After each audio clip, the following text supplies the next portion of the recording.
Good morning. I'm going to call to order the Board of Supervisors meeting. It's October 7th at 9 a.m. We have begun our meeting. We had a special meeting again this morning. That was the 4-H presentation, so we have done the Pledge of Allegiance with that, which means we're going to be going right into oral communications. And so oral communications is for anything that is not on the agenda today. If you have any questions about that, we do have agendas in the back. We also have agendas online. This is for anything that is not an agendized item and your time to be able to address your board.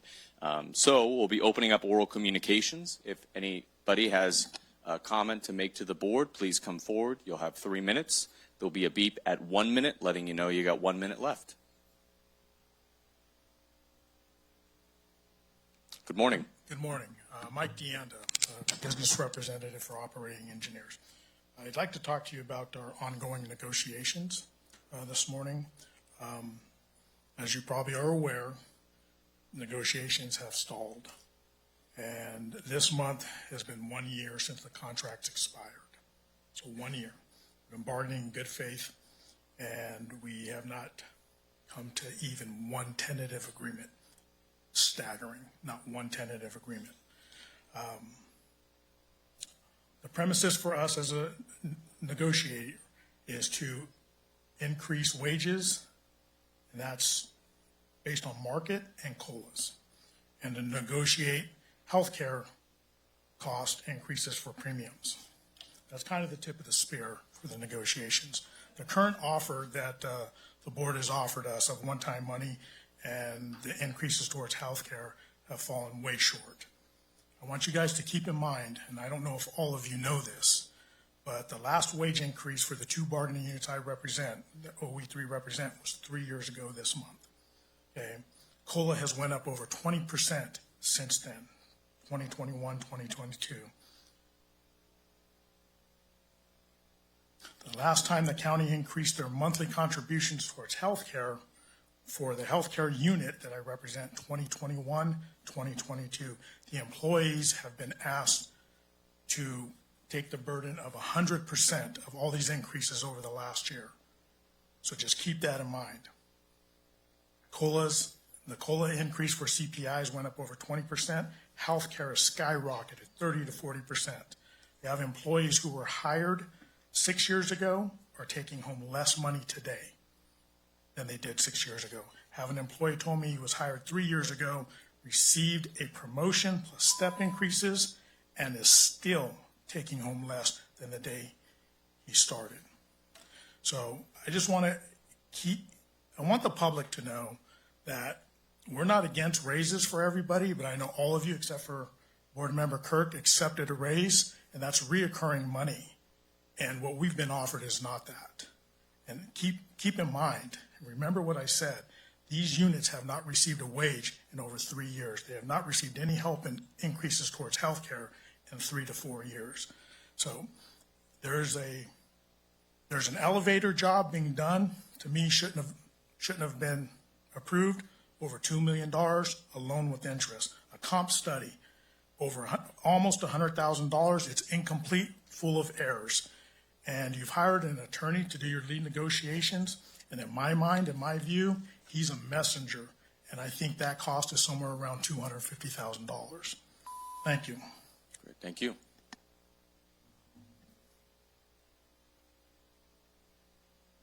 Good morning.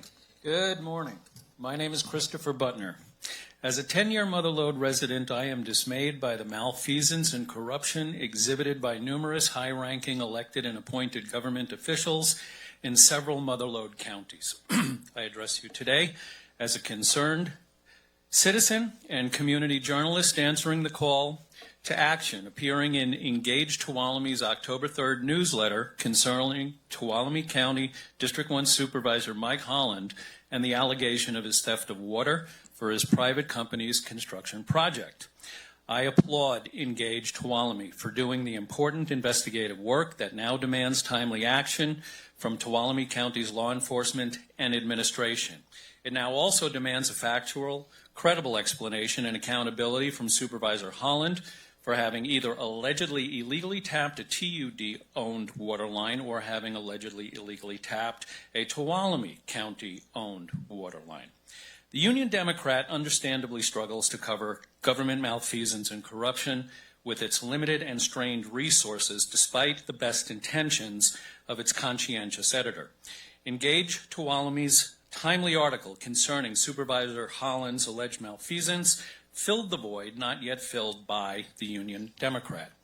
Arguably, when a community's local newspaper of record is not able to provide timely coverage of credible, substantiated allegations of local government malfeasance or corruption, it may undermine the democratic principles we purport to believe are worth advocating for, and that absence of timely coverage may be corrosive to the public's trust in the accountability and transparency of local government.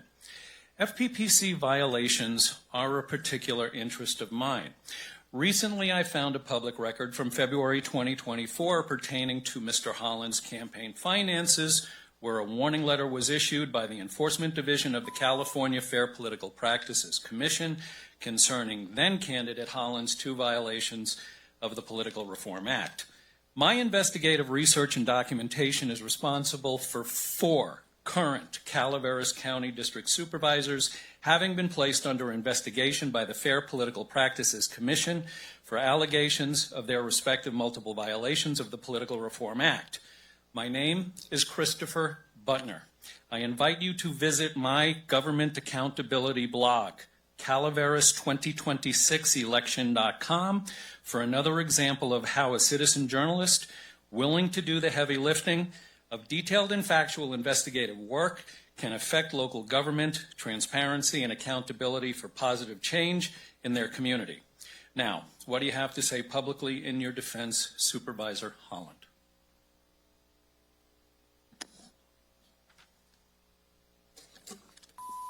Great. Thank I you. would just note that public comment is a time for the public comment, not a time for the supervisors to engage in discussions on any matter that's been brought up. Great. Thank you, Counsel. Good morning. Morning. Hi, everyone. My name is Bob Woodkey, and I'm really just here to introduce myself. I'm the new Indigenous Disaster Resilience Advisor for UCA&R over there just on Washington. So some of you may know that's the Cooperative Extension branch of the UC. So the position I have is new to A&R, and it's the first to focus on Indigenous communities, so I'm primarily tribally focused. I also think it's the first one in the state of California to be focused on disaster and disaster resilience. This exists in other states. This is the first time it's existed here. So this title is pretty open-ended as to what disaster could mean. It could be any number of things. Obviously, there's fire here. I oversee other counties too. There's floods. But it could also be things like food security or housing or fentanyl, all sorts of different things, right? Folks like me in the advisor position get to define our own jobs. I'm hoping that this role will be defined with lots of community input. Regardless, I'm sure I'm going to be working with some of you folks and probably pestering you with questions, varying departments and roles in the county. So I'm just happy to introduce myself and meet y'all. Right now, I'm just taking some time to get to know the community. I acknowledge I have a lot of learning to do and understanding how to navigate spaces around here. But anyway, I'm over there in the office over there in Washington. I'm sure some of you know that office, probably. Yeah, the 4-H was in here this morning. Do a lot of work with A&R. Yeah, I'm based in Sonora. Moved here 6 weeks ago. Happy to be part of the community and to work with y'all in the future. Thanks a bunch. Great. Thank you. Morning, all of you.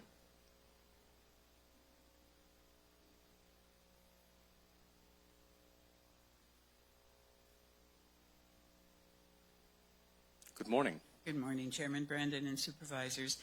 I am here to ask also that you investigate the alleged misconduct by Supervisor Holland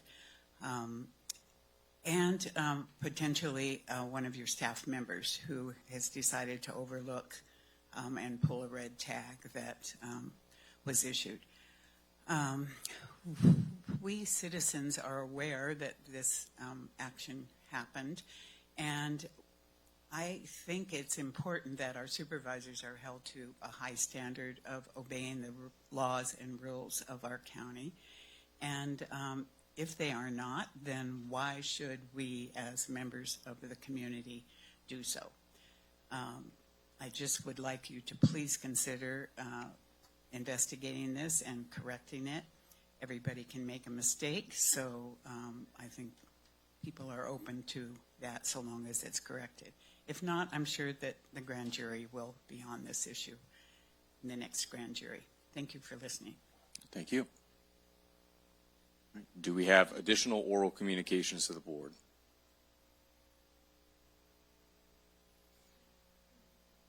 Good morning. Good morning. I'm Stephanie Seuss. I'm the Community and Resources Development Director for the Chicken Ranch Rancheria of Miwok Indians of California.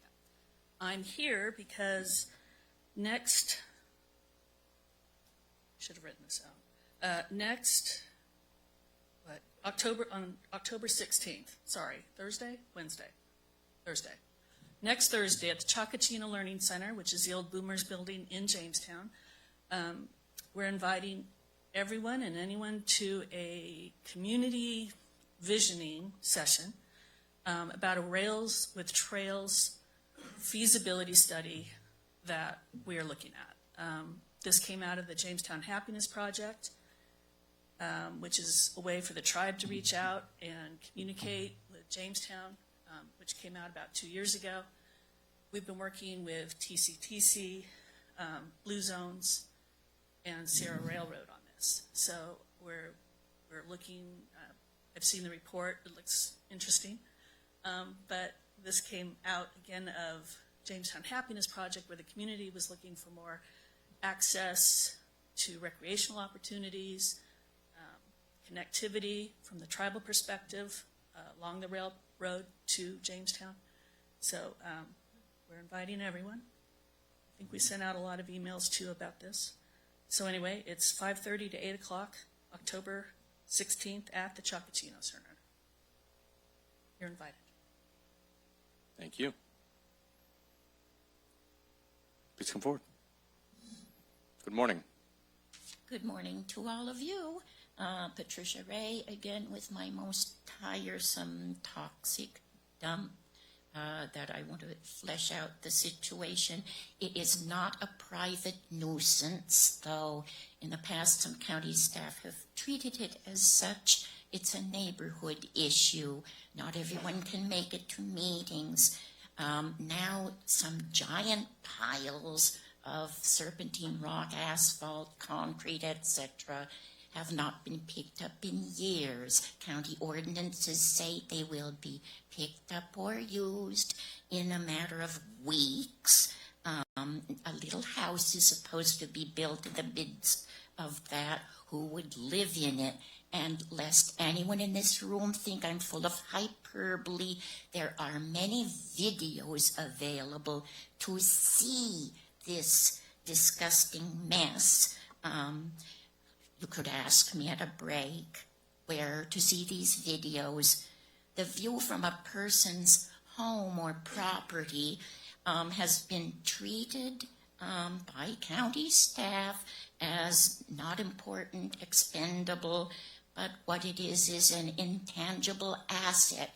Realtors use a view to help sell a property. A nice view means a house with better property values. Our property values are trashed by the nauseating view alone because of this, which we never asked for or wanted, and by the way, never got any public comment period for before it started. And the county might have saved money by keeping this dump, but it's a poor way to treat constituents.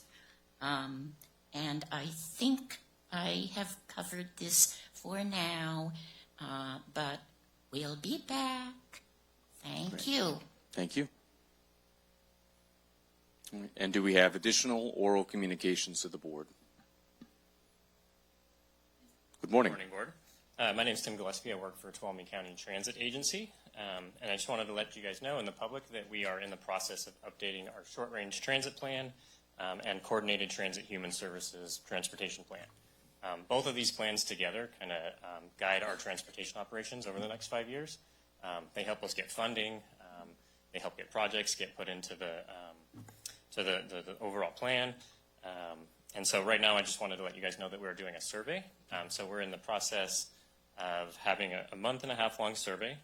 I brought copies, some in the back, English and Spanish. I brought copies for all you guys today. And then also they're hung up in various locations throughout the county so people can scan a QR code, go straight to the survey. There will be, one person will get $100 on the English survey and then $100 on the Spanish survey, just randomly for anyone that takes it. And then also part of the public outreach process was 2 public workshops. The first one was at the Community Roots Resource Fair, where we had Carolina from our consultant VIA. She came and helped do public outreach at the meeting. It was great. I and Denise could be at the desk. She was out walking around making sure people are getting surveys, really engaging the community. And we had a really successful time at the Community Roots Resource Fair. Just in that day alone, we had about 35 surveys taken, hard copy surveys, and then some digital. So the next one is going to be in January 2026. The date for that is not known yet, but I will come back and let you guys know the date for that. It'll be posted on our website.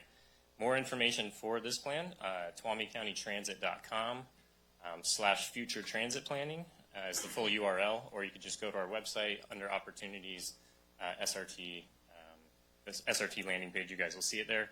There's also versions of the previous short-range transit plan and coordinated transportation plan for anyone to look at it. And again, these plans help guide the transit planning over the next 5 years. So we'd welcome anyone to come to those meetings. I do have to go today, but I'll leave my information in the back if anyone wants to get a hold of me and find out more information. Thank you. All right. Do we have additional oral communications to the board? Hi, good morning. But I'm here on my own private time. In January of this year, insurance costs went up. There was no increase in coverage from the county, so my paycheck went down. We've already been told to expect the same thing this coming January, but much worse. That means every year I continue to work for the county, I make less money than the previous year. I think we can all agree this is not sustainable for anyone. I encourage you to really think about this. How would you feel if this was how your work environment was? Be honest with yourself. Consider this, please. I challenge you to consider how any family could sustain this and continue to work for the county and do well. It's not sustainable. It's not fair. Please make it right. Thank you. Thank you. Do we have additional oral communications of the board?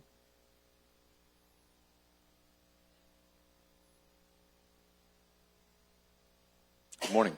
Morning. My name is Kevin Wilson. I've been fighting corruption here for the last 20 months, a lot of it against Ryan Campbell and his wife.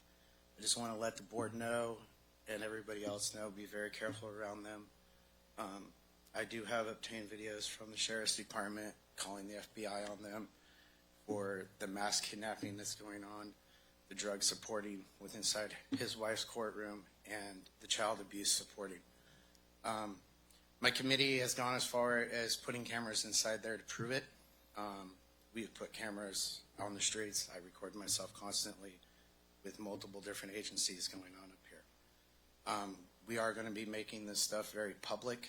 We're going to be asking for multiple other people to resign, just like how we've had, 10 now resign. Ryan has resigned off of child support after I filed paperwork with the state stating that my case was being tampered with and that it was a major conflict of interest with him on the child support board. We do know that there is some stuff going on with inside there. Their employees have told me. Also with CPS, we know there's some major issues going on in there. The Sheriff's Department won't investigate certain things because of where Ryan sits. I just wanted to make that known to the public that this is coming. We're going to be building a documentary video on it and releasing it to the public. I just didn't want some of the newer guys to get caught up in this mess because obviously we've been working very quietly behind the scenes trying to, because if you push too hard, you're going to take a lot of backlash from it. I've been falsely arrested. I've been false warrants, everything. I have to fight everything at the state and federal level. That's where I'm headed because of what the court's doing. So I just wanted to let a couple of the new board members know that this is going to be coming. It is going on. And it's just, quite frankly, very sickening that a judge, some of the videos we have, that, you know, somebody with 17 corporal punishments and a GBI on a child, they will not give restraining orders because of certain attorneys and certain case trading going on up here. We've been investigating this very, very heavily. Kind of like Nathan Smith, but I'm just not totally fucking crazy. Excuse my French, but he is right where he needs to be. But there was a lot of us fighting with him, and then we pulled back after his arrest because, you know, he kind of screwed it up for us. So then we just kept investigating. So that's my concern. Just figured I'd bring it to the board's attention that there are some major issues, major cover-ups, like removing him off. Saying they stated last I heard was he was removed off child support. Great, thank you. Do we have additional oral communications? Good morning. Good morning. Well, I will just say to Ryan Campbell and Hallie Campbell, I am proud to be your friend. And I don't see anything like that. I've watched your kids grow up, and they're healthy, respectful, and very nice children. You have a lovely family. I would like us to think about, in the past couple of weeks, we have had 2 more DUI arrests. Well, I guess 1 arrest, and then the other one actually became a fatality. And how much alcohol are we willing to tolerate in this community with not putting some curbs on our behavior? We had 228. Now it's gone down to 228 alcohol licenses in Tuolumne County. The city of Sonora, which is only 3.1 square miles, has 37 alcohol licenses. How much is enough? And how many people are we willing to tolerate become lost to us and deceased from all of our drunk drivers? Thank you. Thank you.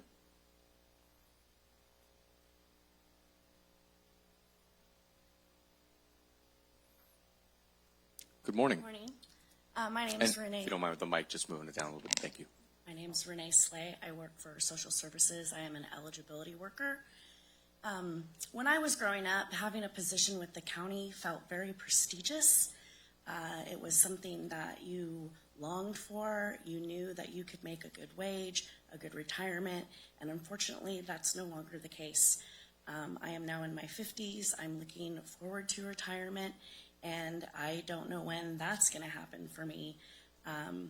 Unfortunately, myself and several other women in the offices were looking to get married within the next year. And now, because our health insurance premiums have doubled, our partners would be forced to have county insurance, which would in fact double our premiums and make it literally impossible for us to pay. So now we have to change our future plans because we're not being paid a living wage.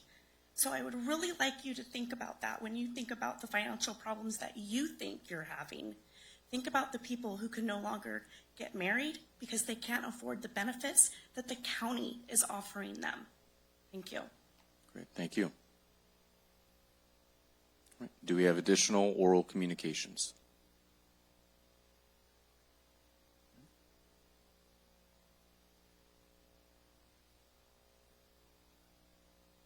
Good morning. Good morning, Board. Jason Revord, concerned citizen. Fell down a rabbit hole this weekend, and as several others have said, you screwed up. You connected to a county water line. You did not pull a permit. You put a fire hydrant on county property, so now the county will pay for the water of the use of that hydrant.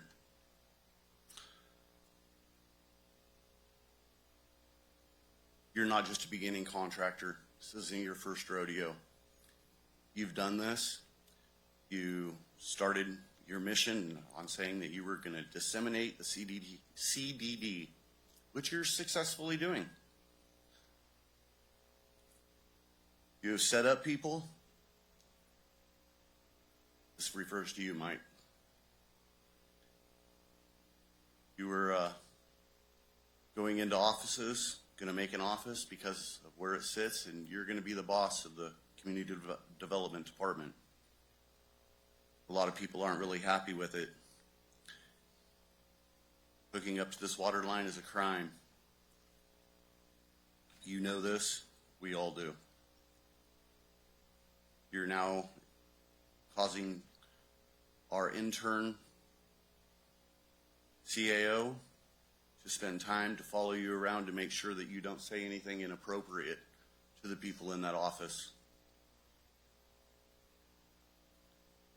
You have entered people's offices rudely and disruptively. They're not happy about it. The people in these departments are not happy about it.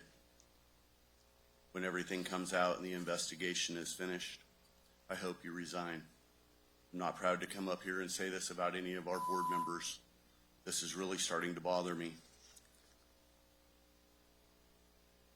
You are also on the Board of Trustees for Sonora High School, which is kind of a conflict of interest considering you were the District 1 representative. At this point, I think it would be in your best interest to resign. More dirt is going to be coming out. More things will be gone against you. We've known each other a long time.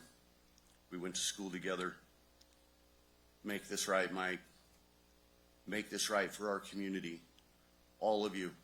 Keep your political preferences off of this board. It's unacceptable. You were the middleman.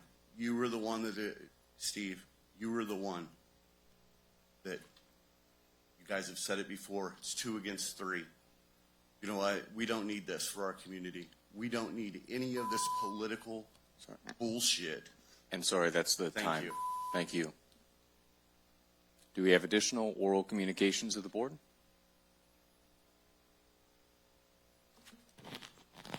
Good morning.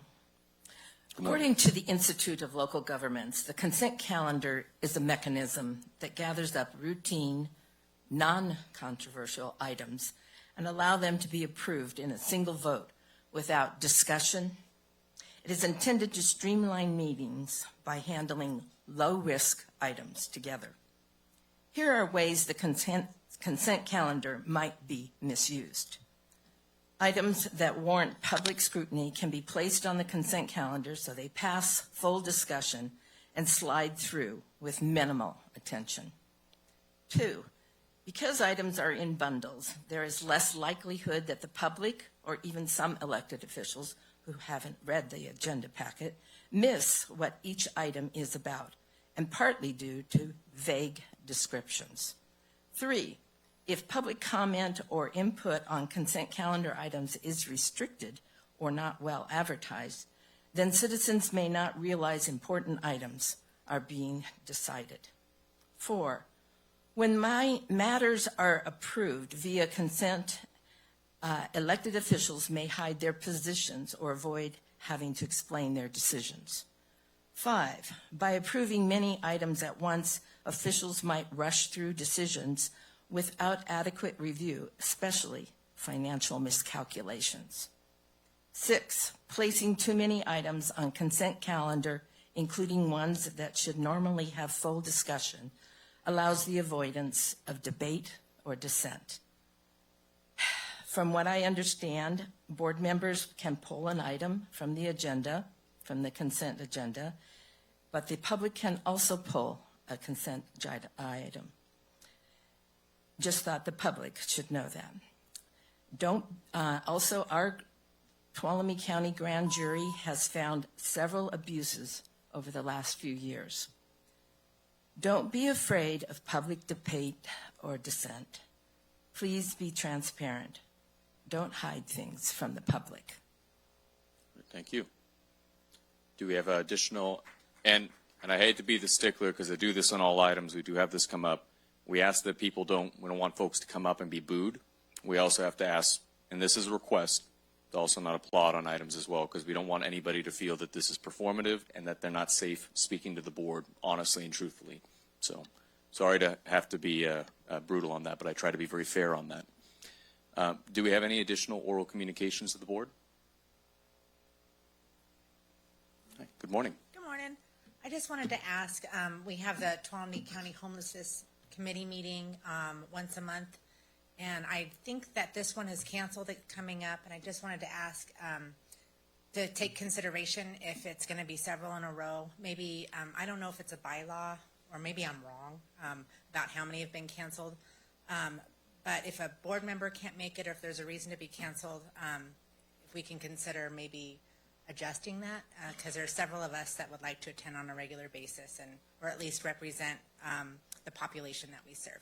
So I just wanted to bring that to your attention. I'm not sure if I have right information or not, but it did come to my attention this morning. Thank you. Great, thank you. And do we have Annie in the room? I think if I'd speak, we have our Director of Health and Human Services who would be overseeing that might be able to chat with you a little bit more, probably in the hallway, unless you don't want to. So, all right. Do we have any additional oral communications? All right, going once, going twice. Chair Brandon, I do have a quick question. Yeah, that's fine. We also have board reports after staff reports for any comments as well. But Supervisor Kirk? Okay, yeah, no, that, I mean, 99% of the time we don't engage, like council said, but I think it would be appropriate. I don't know if we do it now or if reports, but give Holland the opportunity, if you like to respond, just because, you know, we've always kind of shared that agreement that if we're called up by name, we like to give each other a chance to respond. So you can do it during reports? I would recommend doing it at reports and after we've officially closed oral communications. Okay. All right, seeing no additional oral communications, we will close that. We're going to be opening up staff reports. If any members of our staff would like to come forward. I know we do have an item later from the CEO's office that will be discussing impacts of the government shutdown, so that will be some important staff updates later.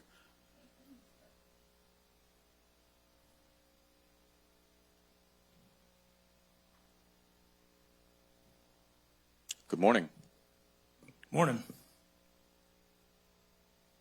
I'm Chris Albrecht, the Veteran Service Officer. So the Veteran Service Office is honored and excited to host the upcoming Fall Winter Conference for the California Association of County Veteran Service Officers. This event will take place at Chicken Ranch Casino, providing a stunning backdrop for our distinguished guests. This conference holds particular significance as it coincides with Tuolumne County's 175th year anniversary. It presents a unique and invaluable opportunity to showcase the rich history, vibrant culture, and natural beauty that Tuolumne County has to offer to a broad audience from across the state. We anticipate a remarkable turnout, with members from 56 of California's 58 counties in attendance.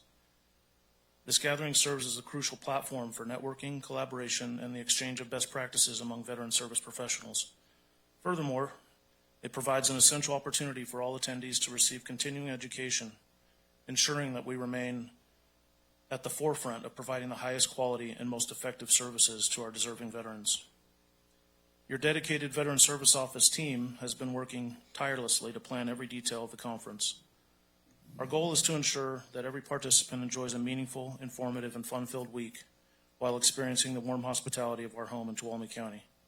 We are committed to making this an unforgettable event that not only benefits our veterans through enhanced service capabilities, but also leaves a lasting positive impression of our beautiful community. So with that, I want to give you a brief history of a challenge coin. They've been an American tradition for about a century, representing military units, leaders, special events, anniversaries, and more recently, even non-military examples of the same nature. There are varying opinions on the actual origins of this tradition, and the most common assumption linked the challenge coin tradition back to World War I. As the U.S. started building up its Army Air Service, many men volunteered to serve. One of those men was a wealthy lieutenant who wanted to give each member of his unit a memento, so he ordered several coin-size bronze medallions to be made. The lieutenant put his own medallion in a small leather pouch that he wore around his neck. A short time later, his plane was shot down over Germany. He survived, but was captured by a German patrol, who took all of his identifiable items so he would have no way to identify himself if he escaped. What they didn't take was that small pouch with the medallion. The lieutenant was taken to a small town near the front lines of the war. Despite his lack of ID, he managed to find some civilian clothing and escaped anyway, eventually stumbling into a French outpost. Wary of anyone not in uniform, the French soldiers didn't recognize his accent and immediately assumed he was an enemy. They initially planned to execute him, since they couldn't identify him. But the lieutenant, remembering he still had the small pouch around his neck, pulled out the coin to show the soldiers his unit's insignia. One of the Frenchmen recognized the insignia, so he was spared. Instead of being executed, the lieutenant was given a bottle of wine, probably as a form of reparation for his initial treatment. When he finally made it back to his squadron, it became a tradition for all service members to carry a unit emblazoned coin at all times, just in case. Not everyone believes that depiction.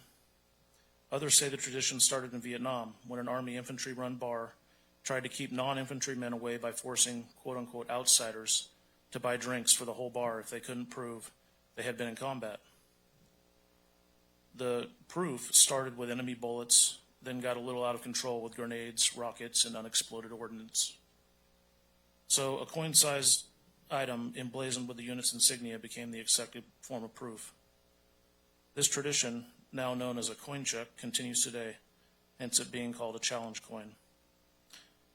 So the moral of the story is, if you find yourself in a bar and you don't have the coin, you got to buy everybody in the bar a drink.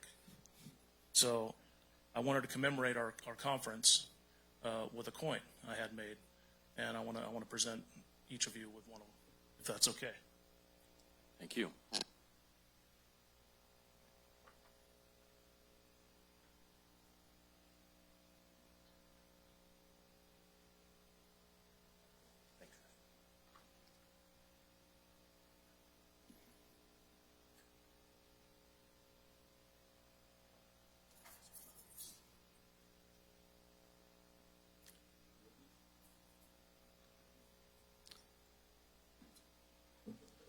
All right, thank you. Thank you, Chris. It's a beautiful honor. Sounds like a very elaborate way to get us to have to buy you a drink, but I also appreciate it. All right, do we have additional staff reports? That's hard to follow. Good morning, Good Annie. morning. Good morning. Annie Hockett, Health and Human Services Agency. Exactly 1 year ago today, the very first family walked through the doors of the Navigation Center. This milestone marked the beginning of a new, safe, and stable place in our community to turn in times of need. The Navigation Center offers up to 6 months of interim housing, time and space for individuals and families to begin rebuilding their lives. Since opening, we have welcomed 75 individuals to the center, and that's included 27 children. The journey to bring this center to life was anything but easy. There were those who doubted us, even those that hoped we would fail. Yet in the face of that adversity, we stood firm in our belief this program matters. It is a vital piece of our local housing continuum, pairing shelter with intensive case management, service connections, and the supports needed to secure permanent housing in our community or outside of our community if that's appropriate. I am profoundly grateful to be a part of this and just want to thank a few who have helped get us to where we're at today. First, our unsheltered team at DSS, William, Julie, Elisa, and Dominic, you are the heart of this program. Your compassion, dedication, and tireless effort has carried this work forward and touched many lives. To our live-in staff, Leaf and Brittany, thank you for your leading with empathy, for your teamwork, and for the grit it takes to guide people towards stability. I'd also like to thank the Navigation Center advisory team. Your monthly commitment to listening, giving feedback, and standing with us has made the center something the entire community can be proud of. And I also want to thank this board. Thank you for entrusting HHSA with this project and giving us the freedom to lead a sound, effective program, one that truly is changing lives here in our county. As we look back on this first year, I'm reminding that the Navigation Center is proof of what can happen when determination meets compassion. Together, we have built more than a program. We have built hope to those in need. Thank you. Thank you. Do we have additional staff reports?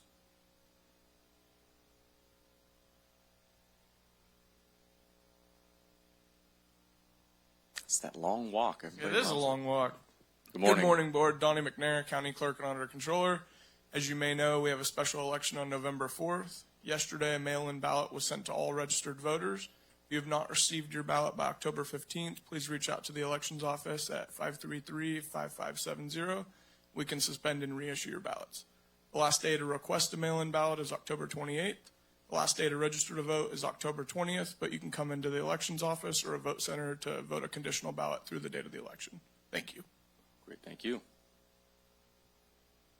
All right, do we have additional staff reports? Going once, going twice. All right, seeing no further, we will move and close staff reports and move on to board reports. Supervisor Holland. Okay. Mr. Butler, thank you for visiting Tuolumne County. Hopefully you will spend a little money while you're here today and help out our tax base. Where did Jason go? Jason, we've known each other 40-some years. You could have picked up the phone and called me. What you would have found out was over 2 years ago, I started talking to the county about putting a fire hydrant on their water line. That is needed for the project I am building down there. And over 14 to 16 months ago, long before I was a supervisor, the former county administrator, Tracy Riggs, gave me permission to do it. It's the county's water line. There's no water usage going out of it. We installed a fire hydrant to the tune of over $10,000 that belongs to the county on their property. It's theirs. That is what went on. So people got all this stuff because they had a chief building official that wasn't part of the system anymore because my other permits were taken out of the system, and that's why he didn't know what was going on and wrote a tag that was irrelevant. It's a public hydrant, not a private hydrant. It's not mine. It belongs to the county. It was the deal that was made with Tracy Riggs long ago. We just finally got around to installing it. That is what went on, and somebody would have picked up the phone and called, which nobody has done. Not one person has picked up the phone and called and asked me. That's what you would have found out. This has all been documented. The county has the paperwork. I don't know what to tell you beyond that. But again, a private citizen donated over a $10,000 fire hydrant to the county. That's what went on. You guys are welcome to do the research on it, all you like, but that is what went on. There's been notes about it and all that stuff. It went in several meetings. I had a meeting with probably 10 different people that were sitting in that meeting, including the former Community Development Department director was in that meeting.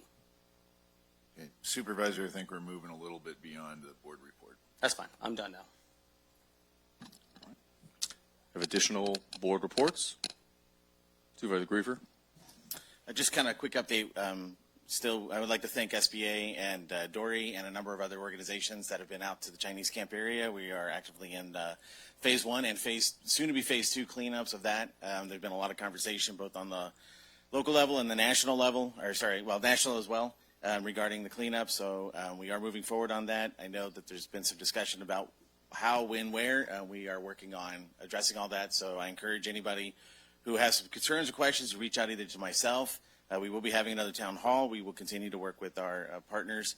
And then if you have specific questions, which obviously I wouldn't be able to answer because it's not my expertise, please reach out to either the department that you feel is most qualified to answer, whether it's Dory's or it's Health and Human Services, things like that. So I want to thank a lot of people through the community, both not just the District 4, but the entire area, who has reached out and really worked with the people of Chinese camp to kind of get them back on their feet. So a lot of positive interaction from the people of this county, and I'm very proud to say that it's important that we're all working together. So just big thank you to everybody. All right. Supervisor Kirk. Sure, I'll just make it quick. I had my last town hall here in the board chambers, and then after the town hall, I had a specific one regarding Standard Park. You guys all know that back in 2021, we went out for an RFP to partner with somebody. That didn't come to any sort of fruition. And then I was approached by some folks regarding maybe having that conversation again. So I've been gathering information. I think what I want the board to know is in wake of meeting with all the user groups and then the town hall, which was kind of a dud as far as people not showing up, but some people went back and watched the video and reached out to me. The number one thing I've walked away from this whole conversation is, number one, affordability. The $75,000 increase that we put back into standard, to raise the rates because we're basically operating in a red. That $75,000 increase, basically TCYS, the soccer community, is about 1,300 kids, and that $75,000 increase caused them to do a $50 increase, which in turn caused 200 kids to not sign up for soccer this year. So they went from 1,300 down to 1,100. To me, I think that's a catastrophic loss. I think kids should be playing soccer. I think they should be having access to that field. And so what I walked away from the conversation is, number one, any sort of change in affordability for that is causing kids to drop out. So I think in the future our board needs to potentially address that. And number two, the biggest thing is the irrigation. People, whether we go out to a lease or deed restriction or we keep it, the irrigation system's got to be fixed. So I think moving forward, I'm not going to rush on this, but instead of going just for a lease or potential deed restriction sale that I want to present to the board for an RFP, I think what I'm going to do is I'm going to bring two proposals to the board. One is, if we don't go out to lease or RFP for deed restriction, then let's look at what we can do if we retain it. As far as we've been told for years that we can't have volunteers. We've been told no by council and by other folks on the fourth floor. But I think I'm tired of it being as is. So either we're going to go down this path over here, or we're going to go down the path of retaining it and fixing it up and getting it to where we have too many volunteers, too many professionals that I think can do good by it. So I just want you guys to know that's where I'll be coming from in the near future. Instead of just going towards a lease or deed restriction, I'm going to bring two options, and we'll go down those paths, see what they cost, see what we can do. I don't think we should take no for an answer no matter what we do. We can't leave Standard Park as is. It's a piece of crap. We need to fix it up. And the staff out there have been doing great. Liz, thank you. If you're in the audience, Liz, where are you at?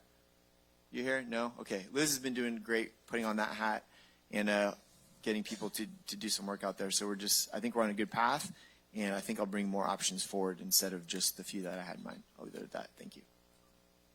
Supervisor Campbell?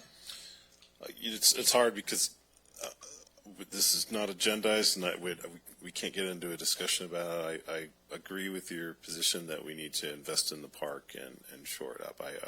I've been pretty clear. I think that it should be maintained as a county park, but some of the things that you said about maintaining it and shoring up some of these issues that Standard Park has, making it affordable for kids, I'm 100% on board with you with that. So hopefully, as we discuss it, we can look at the areas where we agree, because I think there are many areas that we agree on that.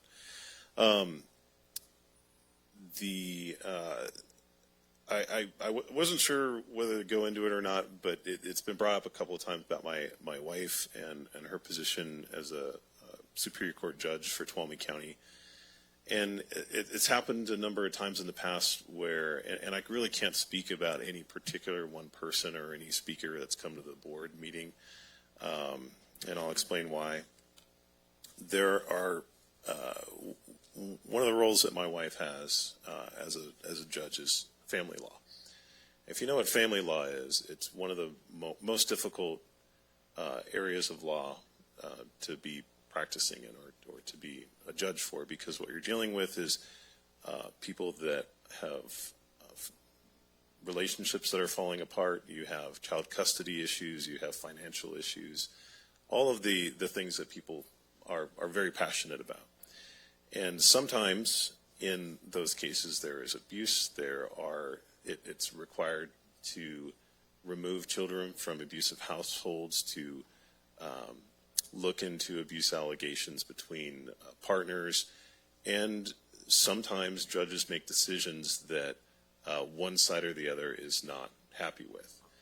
And so what happens in those cases, I've noticed, is that some of the people involved in those cases might want to lash out at anyone and everyone they might see as connected to that decision. I hope you've had an opportunity to express yourself, but I think we need to stick to comments in the role as supervisor. Right. And so where I'm going with this is that role that my wife plays in the county court has sometimes been brought up here at the Board of Supervisors.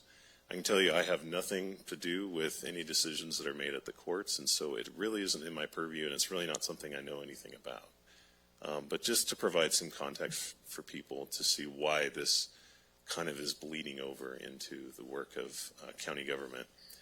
You know, it's I think well known, my family's received some threats from groups and individuals that have a particular view about about these things. And so I 100% support the role of the courts and county law enforcement in protecting kids and protecting families.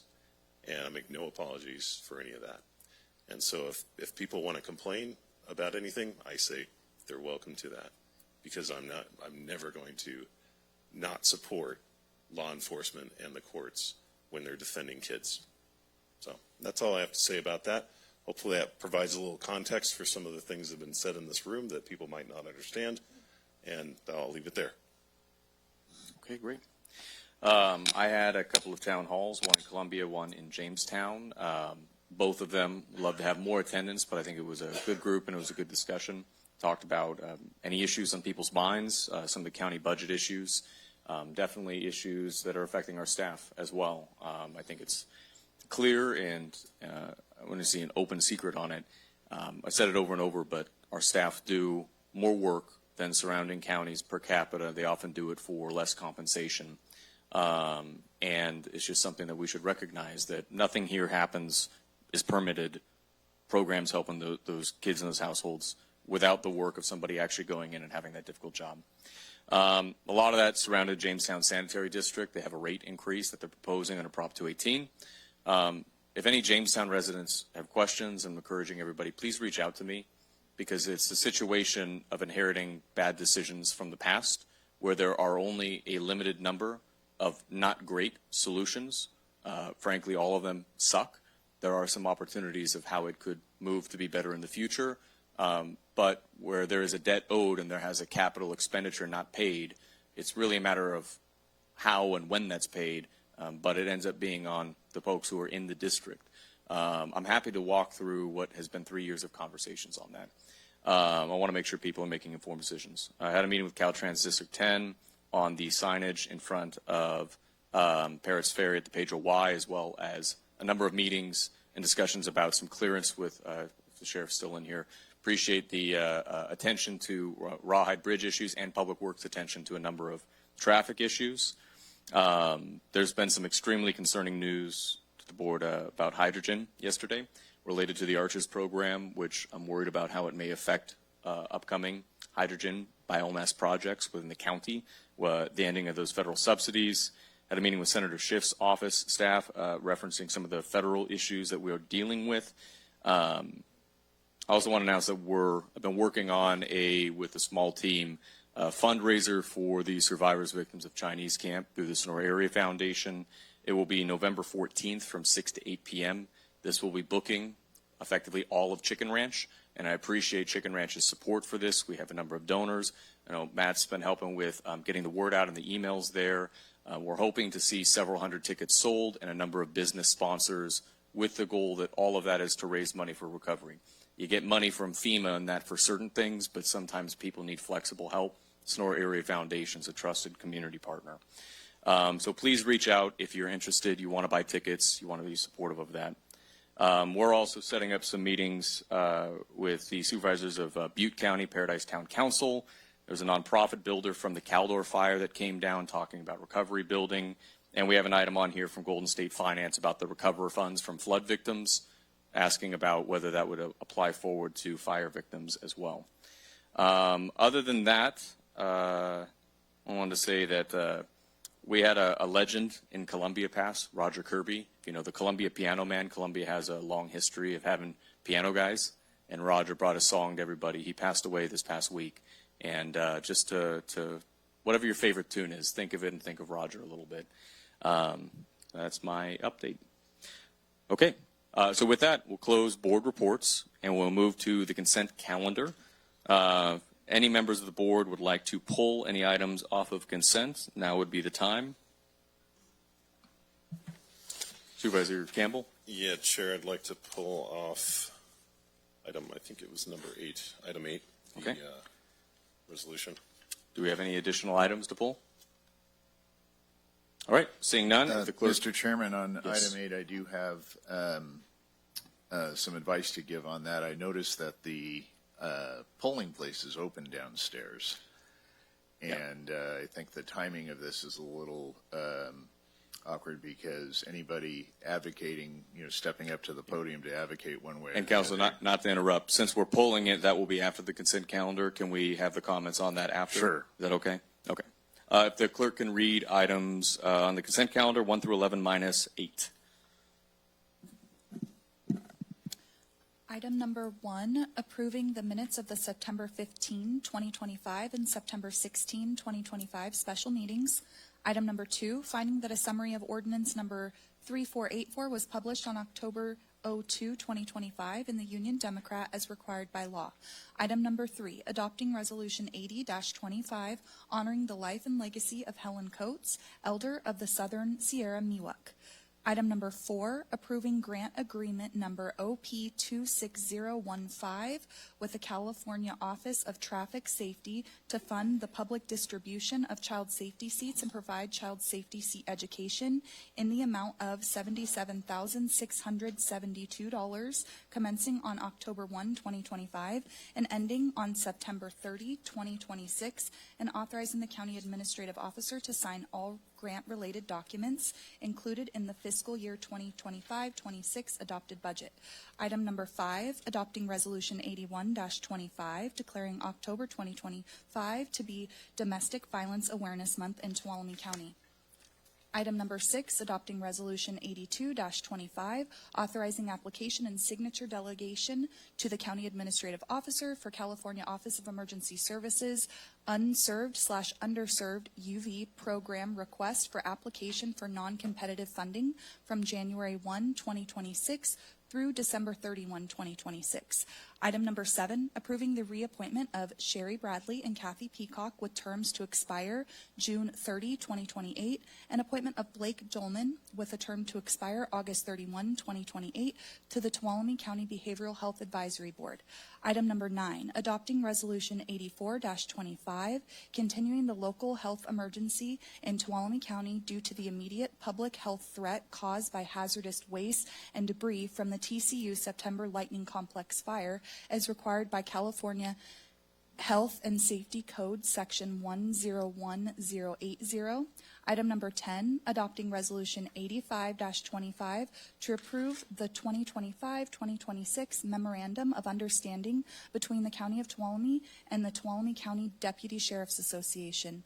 Item number 11, adopting Resolution 86-25, recognizing the Tuolumne County Behavioral Health Department's application to and participation in the Behavioral Health Continuum Infrastructure Program, BHCIP, with grant funds in a total amount not to exceed $10,500,000, and authorizing the Behavioral Health Director to submit the application and the County Administrator to execute the agreement and all related documents. Okay, wonderful. I think we'll keep it to the board for comments, then be able to open it up for public comment and then bring it back. That's fine with everybody. All right, so open it up for any comments. I did have one on here that was wrote, and I appreciate being able to entertain this on here in recognition of the life and legacy of Helen Coates. Helen Coates is an elder within the Southern Miwok, Southern Sierra Miwok, who was born 1927 in Yosemite Valley, in the Indian village there, and had the privilege of meeting her at a number of at least a couple meetings, Yosemite Gateway Partners and Civic Well up in Yosemite. It was somebody that was a historical, a linguistic, and a historic figure in bringing an immense amount of knowledge and history and sharing what it was like from a time past.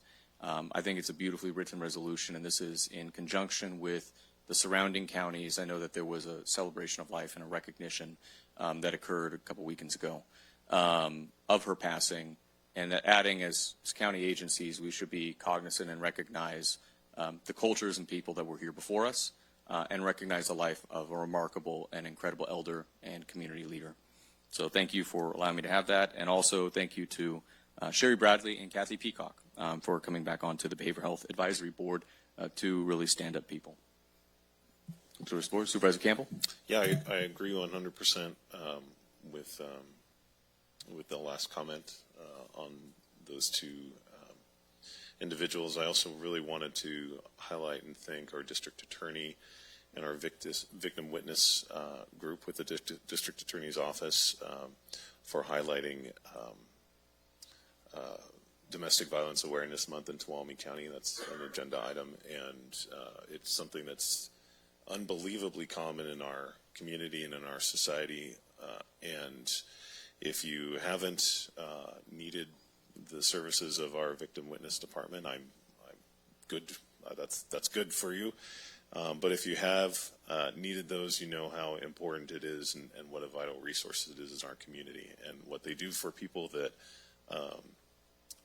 are defenseless and don't have anyone else to stick up for them. And so I think the way I think our district attorney would probably agree, I see our DA as performing that role of protecting people that that need that kind of help and that otherwise wouldn't have anybody sticking up for them. So I'm glad that we're highlighting National Domestic Violence Awareness Month in Tuolumne County.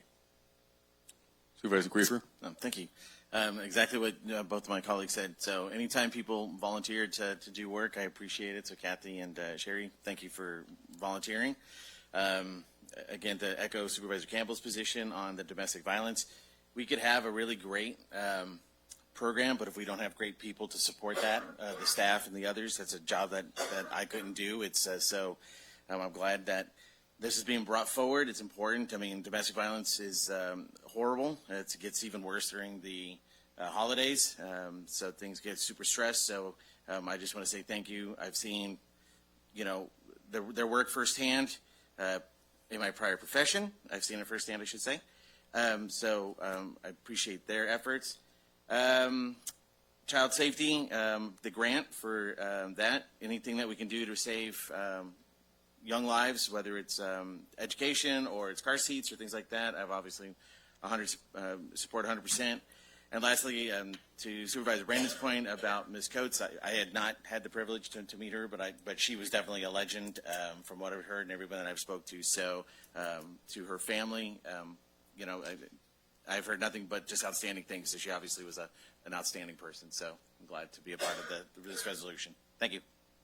Supervisor Kirk? Yeah, I'll just jump onto Helene Coates. I hiked the John Muir Trail this summer with my son and my dad. The last day we came down the valley, and I remember thinking to myself, how amazing would it be to live here a couple hundred years ago? Well, it turns out Helene got to do that. She was born and raised and got to work in the valley, and I think that's incredible. I was thinking about John Muir, but before John Muir, there was the indigenous people. So I see there's folks in the crowd. So thank you guys for being here and honoring her life. And Brandon, thank you for putting this on the agenda. I did not know her, but I'm glad that you had made some contact and had gotten wind of this. So I'm happy to honor her today. Thank you. Supervisor Holland? Again, you guys have pretty much covered it all. Thank you all of our Native American partners for showing up today. She did have an amazing life. Probably saw things that some of us would love to see in our lifetime that we'll probably never get to see, the way things Yosemite looked in other areas, of just the raw beauty of it, the way it was meant to be. So thank you guys for coming, and thank you, Jaron, for putting that on there to honor. Thank you. All right, we will open it up for public comment. If any members of the public would like to speak on any items for the consent calendar except for item 8, please come forward.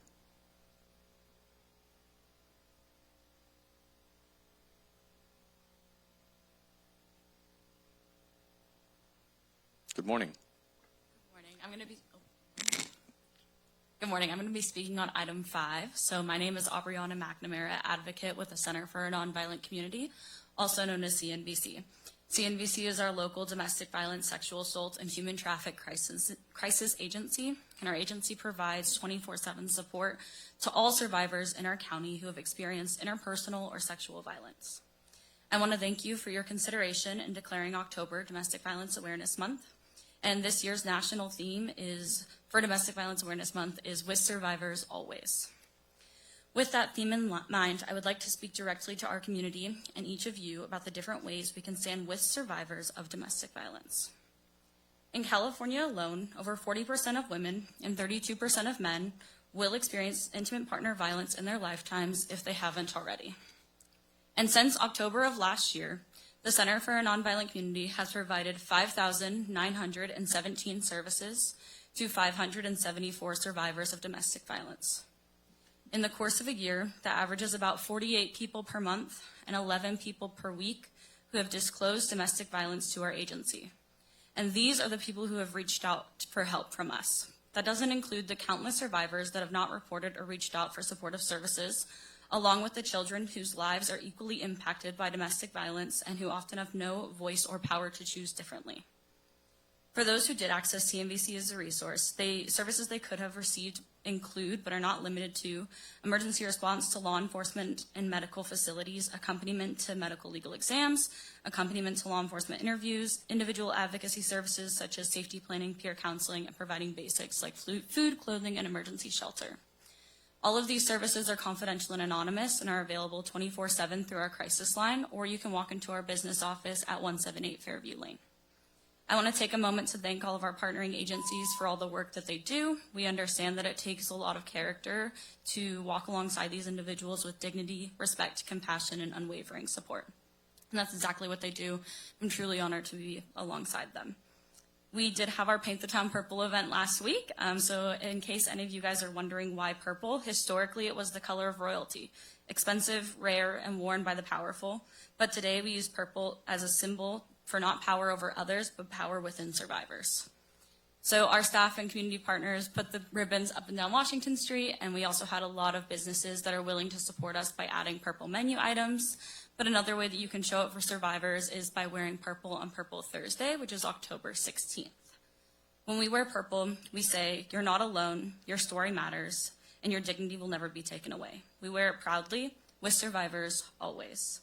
Thank you again for your consideration in declaring October 2025 Domestic Violence Awareness Month. Thank you. And I will say as well, normally wouldn't intervene in this, there was a request from dignitary in the audience too. I only just ended up getting it to have the Helen Coates resolution pulled. We do have this on the consent calendar, but I'd please ask that anybody who would like to make a comment, please be able to speak, and we can do a brief recess after this to be able to do a presentation. So my apologies for not getting that, and appreciate you being in the audience as well. We're still on, and please come forward for any public comments.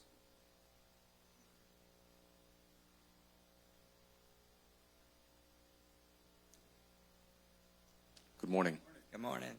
Hello, my name is Waylon Coates, Vice Chairman of Southern Sierra Miwok Nation, and also Helen's my grandmother. It's my cousin Adua Foster, it's his grandmother. He's an enrolled member here at Tuolumne Rancheria, and we'd just like to come over here and just say thank you for honoring our grandmother. She was an influential person, in, not only in our tribe, but our family. She's one of the first generations to go to boarding school, come back, go get her nursing license as a Native woman in that time. It was very hard, so she persevered and always pushed us that you can do anything you want as long as you put your mind to it. And, we just really appreciate you guys recognizing her, as our counties are, right here. And she came this way a lot and helped start the MAC clinics back in the day for Indian healthcare. And, again, we just can't thank you enough on not only behalf of the tribe, but also our family. Pretty much summed it up there, Bub, but I would like to just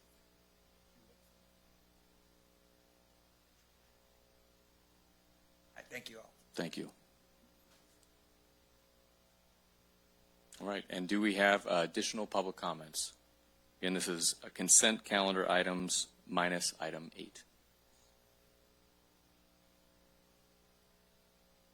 Good morning. I'd like to speak on a couple things with the consent calendar. Number 5 with domestic violence. The numbers are 24 restraining order violations, and there's 15 domestic violence calls last month alone. It's not a seasonal thing. It's all year round, every single month. I think there needs to be tougher legislation on handling the domestic violence issues. As far as item 10, you will be pulling about $400,000 from the general fund to cover union fees. And I think there's been enough money pulled out of the general funds for the sheriff's office. I think that money should be going to Standard Ballpark. And as far as not being able to get any volunteers for Standard Ballpark, I think we need to just have a break-in day and let whoever wants to volunteer to fix it up, just break into the park and fix it So that's all I got to say. Thank you. Thank you. Do we have additional public comment? All right. So with that, we'll close public comment. Again, this is on consent calendar items 1 through 11 minus item 8. And I agree with my colleagues. Thank you. And we're, I don't know, Waylon and, oh, they just headed out. Well, I appreciate all of our tribal elders, our tribal elected representatives, tribal council for being here, especially to travel all the way from Mariposa as well is particularly special. So with that, bring it back to the board for any final comments or a motion to approve 1 through 11 minus 8. Move to approve, Chair. Okay. Second. We have a first by Supervisor Campbell. We have a second by Supervisor Kirk. This is on consent calendar items 1 through 11 minus item 8. All those in favor, please say aye. Aye. Opposed, abstaining. All right, it passes unanimously. Let's give a 5-minute break until let's do 10:16 for a quick bio break and be able to, yeah.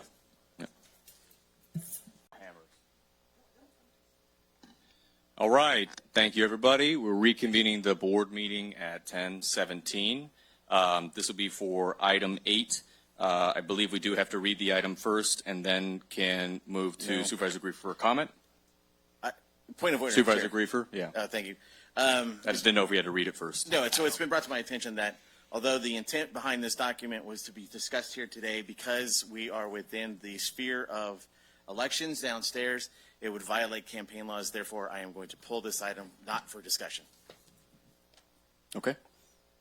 All right, so with that, item 8 is pulled, and we'll be moving on. Item 8, by the way, that is the Proposition 51, in case anybody didn't have a copy of the agenda. So with that, it's pulled off the agenda.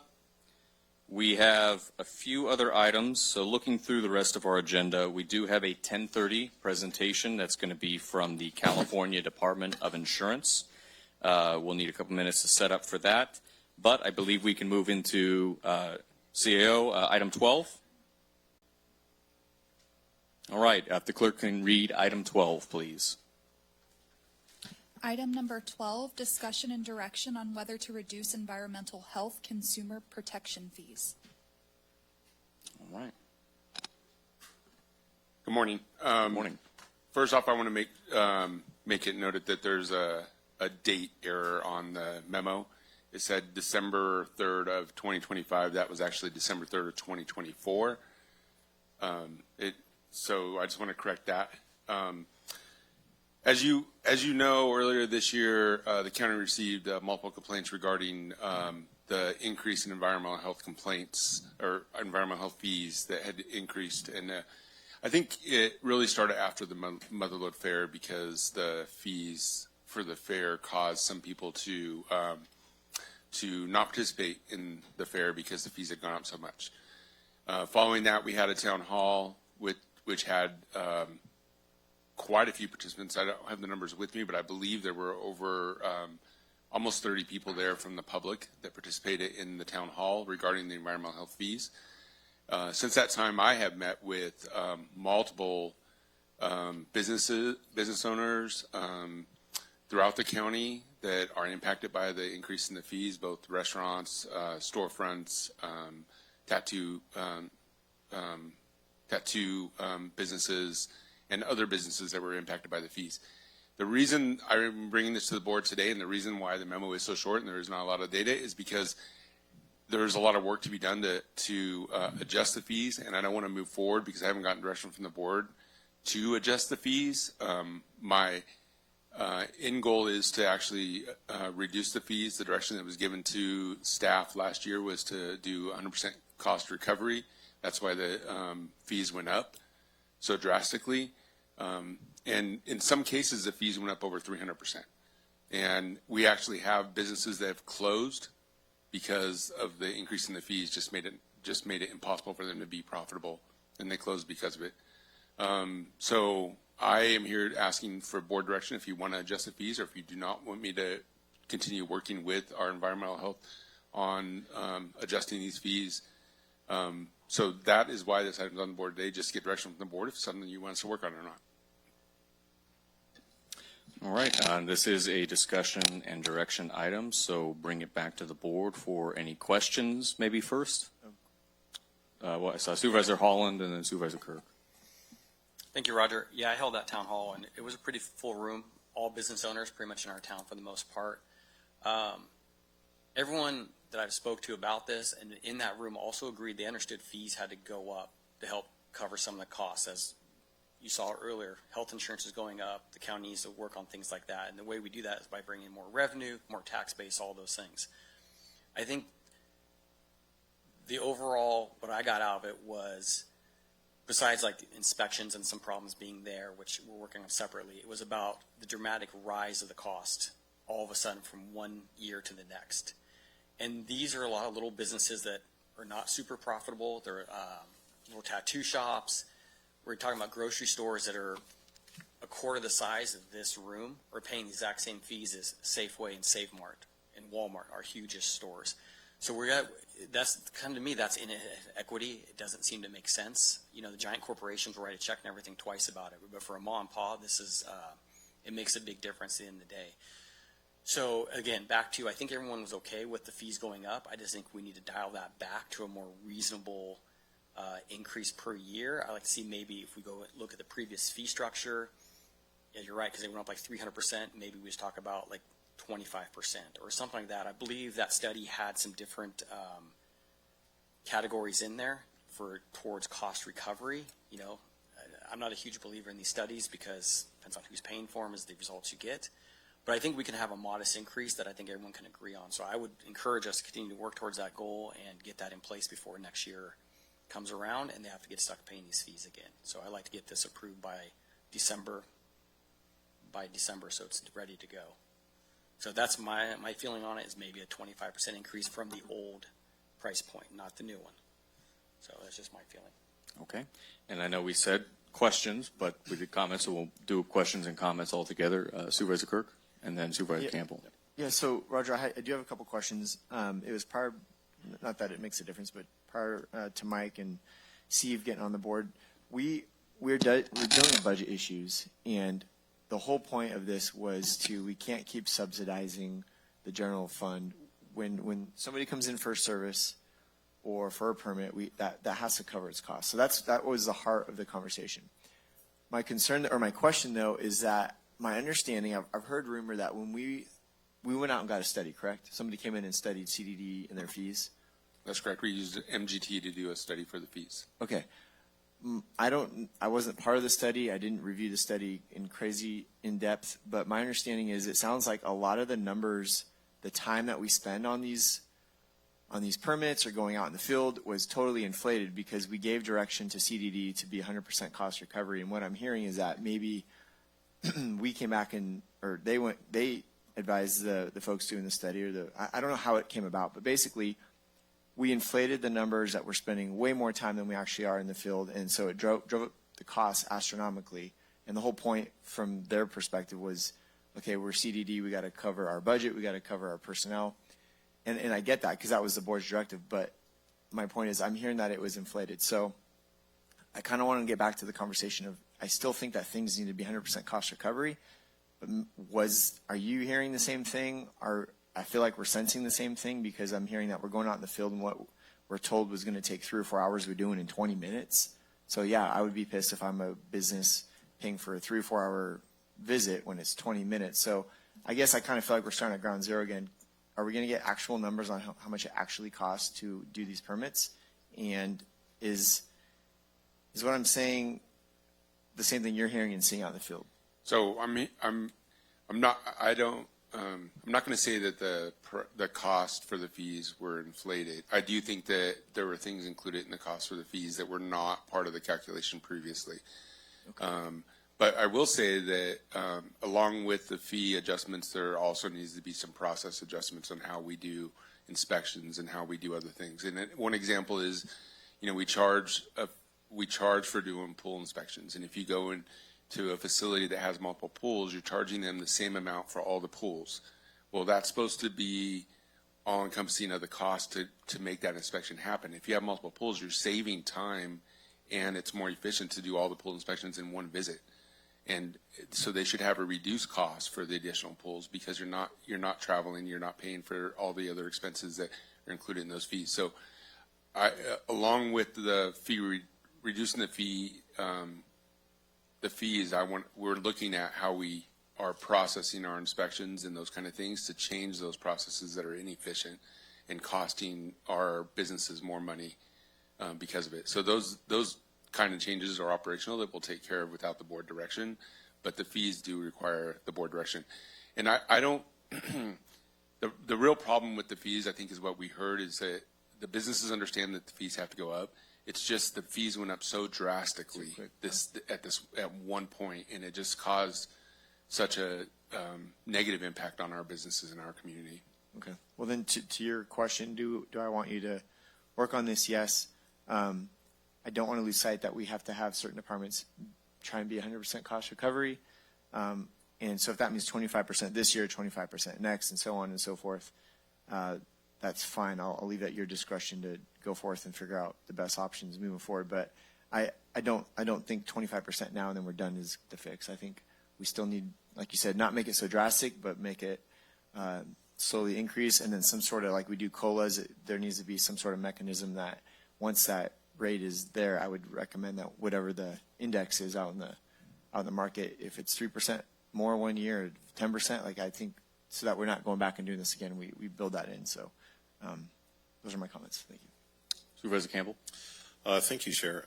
Well, just to start out, and I'll get to the point after you answer. So where are we in the process of hiring? So you are interim community development director. Where are we in the process of hiring a permanent full community development director? The position has been flowing. It's been open for several weeks now. We have, I don't know the exact number. I don't think anyone from HR is here, but I believe there's somewhere between 15 and 20 applicants right now. Okay. And my reason, 15 to 20 applicants? That's correct. Okay. I have not reviewed all the applications, so I do not know Well, that's about good. qualified versus non-qualified. That's good to hear. And so where I was kind of going with this is, I guess I want to know how extensive we're talking about here, because if we want a full revise of the fee structure, I think that needs to be held over until we have a new community development director, and then that can be their first job, is resetting the fee structure. But I'm not sure that that's what you're asking for. So that's kind of my next question, is how extensive do we need to be with this? Because we paid for a very expensive study that looked into these things. I guess there are some inaccuracies about the true costs to administer some of these things. How extensive do you want to be? We are actually going to be using the study as kind of the baseline. Okay. MGT provided models for if we did a 80% all the way up to 100% cost recovery. And so a lot of that work we won't redo. We'll use their study to come up with the fee. However, going back to the 2023 fees, at the time we were looking at if we did a 5% every year or something close to what the COLA was or whatever, or the CPI is, that we would do that increase for each year. But if the board gives direction that you want to see something like a 25% increase from the 2023 fees, we'll just do that. It's a simple calculation. And we'll bring it back. As far as one of the reasons why I'm pushing this before the director's in place is because a lot of our fees changes need to be done before the end of the calendar year, because they will renew in January, and we want to make the change before that impact hits the businesses again. So, and I also strongly believe that the community development director will have a lot of other projects to work on, and this is low-hanging fruit in my opinion. Well, and because I agree with the comments of my colleague Supervisor Kirk, because I firmly believe that there should be full cost recovery to providing these permits and whatever county services are connected with that, because I don't like the idea of, a taxpayer that might be struggling to make ends meet just in their own home life, subsidizing a business that wants to be profitable.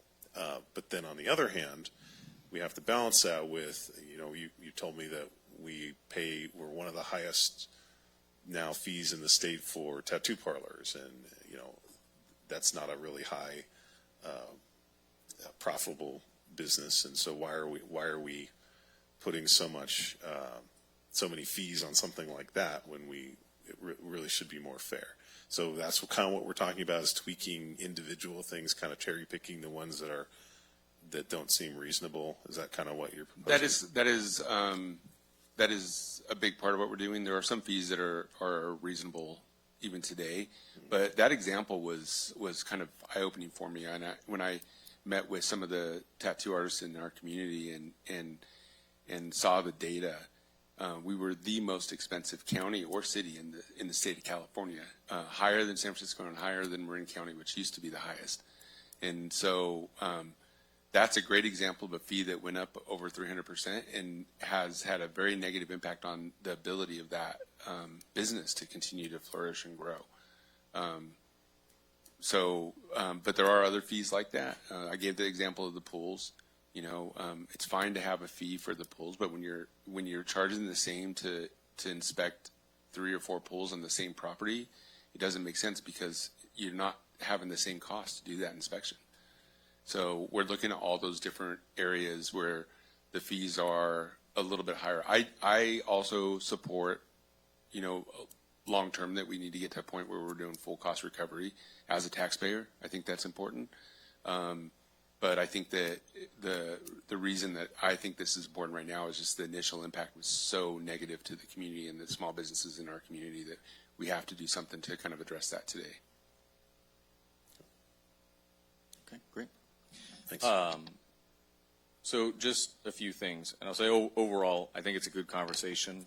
Personally, I think this needs to be something that was done during the priority workshop, where we would have this as part of a plan.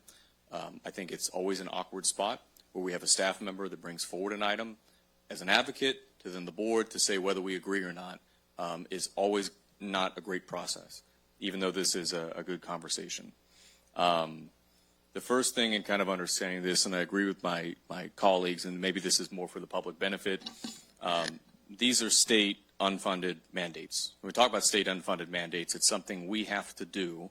We're not saying we want to do all of these things. We have to do these things that the state does not pay us. They say, well, you can either pass the fee on or pay for it yourself.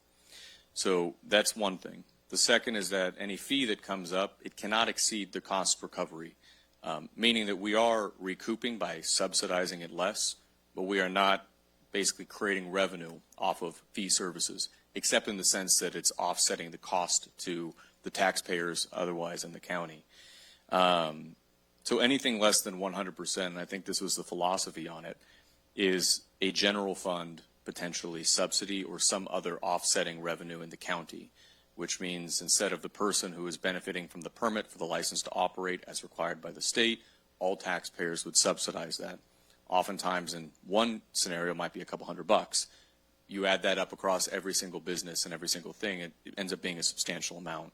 I believe in our budget, correct me if I'm wrong, 16 million or so is fees for service recovery of some type. It's a very large portion of our discretionary, I want to say discretionary revenue, but the kind of revenue that comes back in for these costs. Is that correct? Yeah, I don't know the number. 16, 17. But I can tell you if we were to go back to 2023 and do a 10% increase from that time period, it would be around an $84,000 or $87,000 hit on general fund for this year.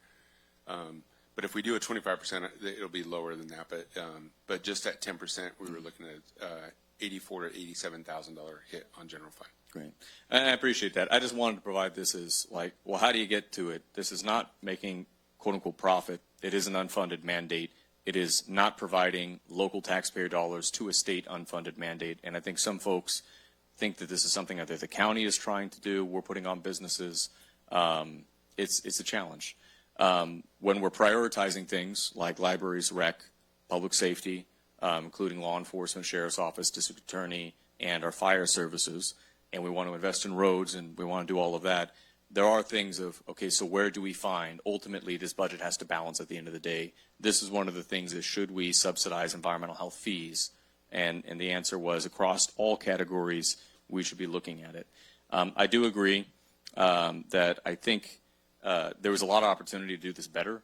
And I appreciate the town hall. I suspected the same on it, but the square footage or number of separate, say, franchise-type facilities is a really valid point. You need a license. I think business owners understand that. But a supermarket should not be paying the same price as Teresa's Mercantile in Columbia. That doesn't make sense. Also, by a single location and not individual operators. I know the tattoo shops in particular had mentioned everybody was getting billed, even though it was a group. It was a facility that was getting the hematological, or whatever the term is, kind of practices and everything. I would like us to explore self-certification in between. We've done this before with other compliance. I think rather than having annual in-person paid inspections, we can do paid inspections and have an in-between year with self-certification if they pass. And then looking at the either flat rate or optionally a by hour. There are some facilities where it may make sense. They say, we actually think it'll be a lot faster. Instead of this flat average rate by MGT, we would rather pay hourly for this person to kind of come out. And as I mentioned when we first adopted these fees, not focus on trying to simply just reduce the amount of cost recovery, that's shifting the burden to other taxpayers, but focusing on efficiency. I think there is a really valuable discussion about how we can be a lot more efficient with this. I'll throw out as kind of a closing thought that there are a lot of other fees adjacent to this, I think worth having that conversation about how to be more efficient, what are the impacts, what's the cost of money, and where are our priorities. Impact fees, development fees, agricultural fees, code compliance, fire inspections, a number of these were increased. Some of them are punitive. We want to correct behavior. We want somebody to not choose to pay the fine in the future. Many of these are literally bringing out the expert to make sure everything is safe. And I think this goes to Supervisor Campbell's point maybe. We're talking about an issue with environmental health fees, which I think is a good discussion. There's a larger concept of how do we do fees. And I think the underlying thing is there's a better way to pay for this stuff. We have to find it.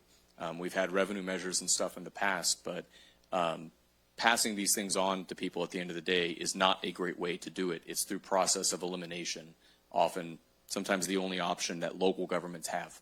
Because if we're told to jump, we have to somewhat ask how high, and they don't end up giving the fees to actually cover that. And we advocate for that change, but it puts a lot of pressure every year to make that budget work. So my comments. Supervisor Griefer? Can I make one comment? Thank you very much, Chair, for bringing up the self-inspection idea. We did it during COVID. I've reached out to a lot of other agencies that are doing that, where they 1 year actually do in person, and the next year they. So that is part of that process improvement that we want to bring forward with that. So it's absolutely a great example of one of the areas we're looking at. Supervisor Griefer? I'm just a little confused. I thought we were doing questions, not giving full statements here. So with that being said, what I was going to say is I think we should well, personally, I was against this back in December of last year when the board voted to do this. There's only 2 people on this board that actually have small business or have businesses. So whenever we say we're going to increase something 100%, right, there's a little bit of sticker shock, right? I know in Groveland specifically, 3 small businesses shut down. Some I forget what you call them when they're working out of their homes, or, things like that. They got shut down because they just couldn't absorb a 318% increase. So why the board last year went full throttle from what it was to 100% recovery without at least putting steps in place so people could absorb that as they moved forward is mind-boggling. But with that being said, the role of government should be not to put hurdles into people's place. The role of government should be to make sure that the community is safe and that we're encouraging small business to be successful. So my question would be to the staff is, how much time do you need if we were to say, hey, let's do the 2023 and then add the 10% as you said, or even the 25%?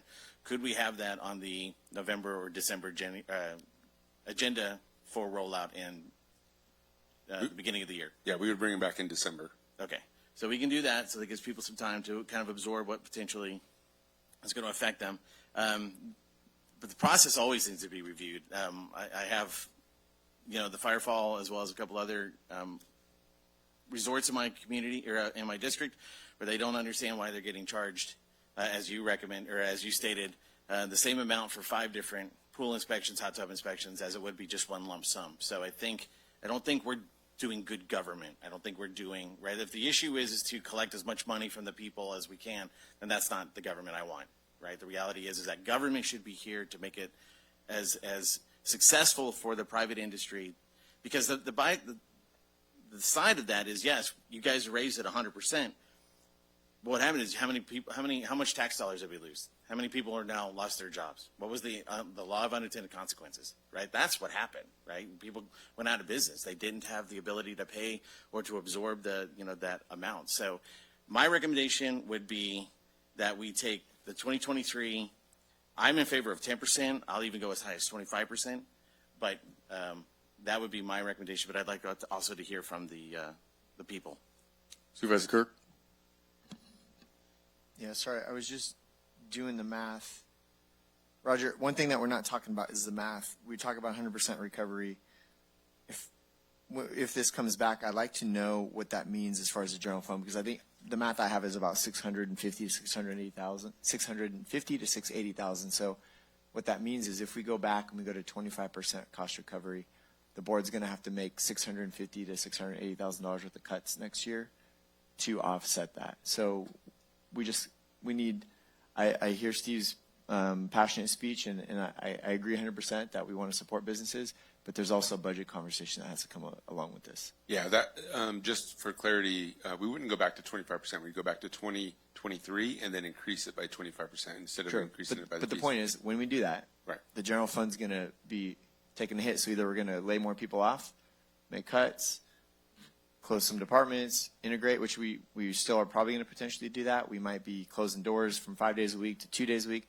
I don't know. The point is, it's a budget conversation that's going to be triggered if we're going to do a $500,000 plus change in the budget. So I'm not against the conversation, but the full conversation needs to take place as far as how it's going to affect budget. Yeah. So just we did run the numbers for a 10% increase, and the projected decrease in revenue at 10% would only be $85,022.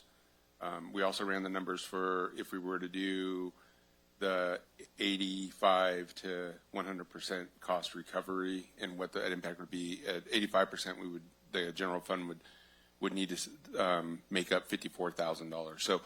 So I'm way off on 650. You're talking about that's the total. I think we're talking about less than $100,000 impact on general. Good. Then that's why I'm doing the math, and I'm asking you, Liz and you guys to do the math, because I want to get that full picture. Yeah. Okay, cool. Thank you.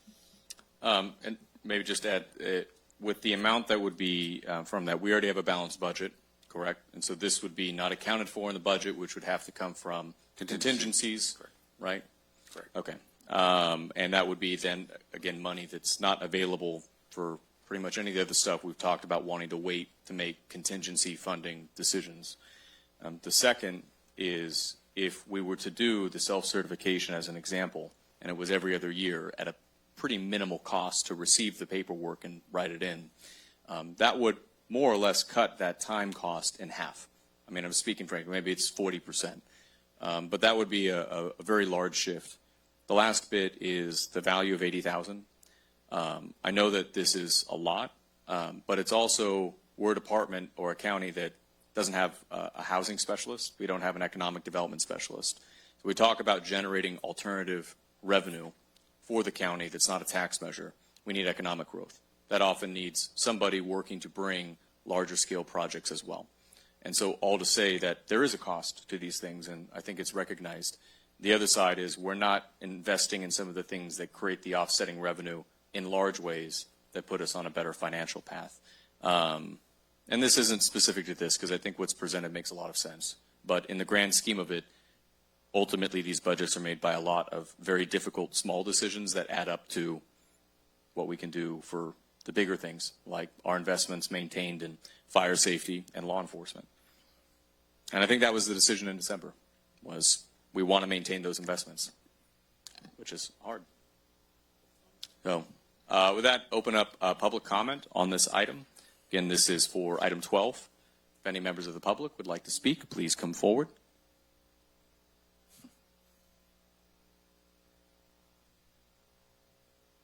welcome back. Thank you. The agenda topic is discussion and direction on whether to reduce environmental health consumer protection fees. And once again, you've been at it for over 30 minutes on a rambling discussion about the kitchen sink. Please stick to the agenda. Please stop mansplaining everything to me and just stick to the agenda and give direction and have your little discussion without rambling all over the place. Thank you. Thank you. Do we have additional public comment?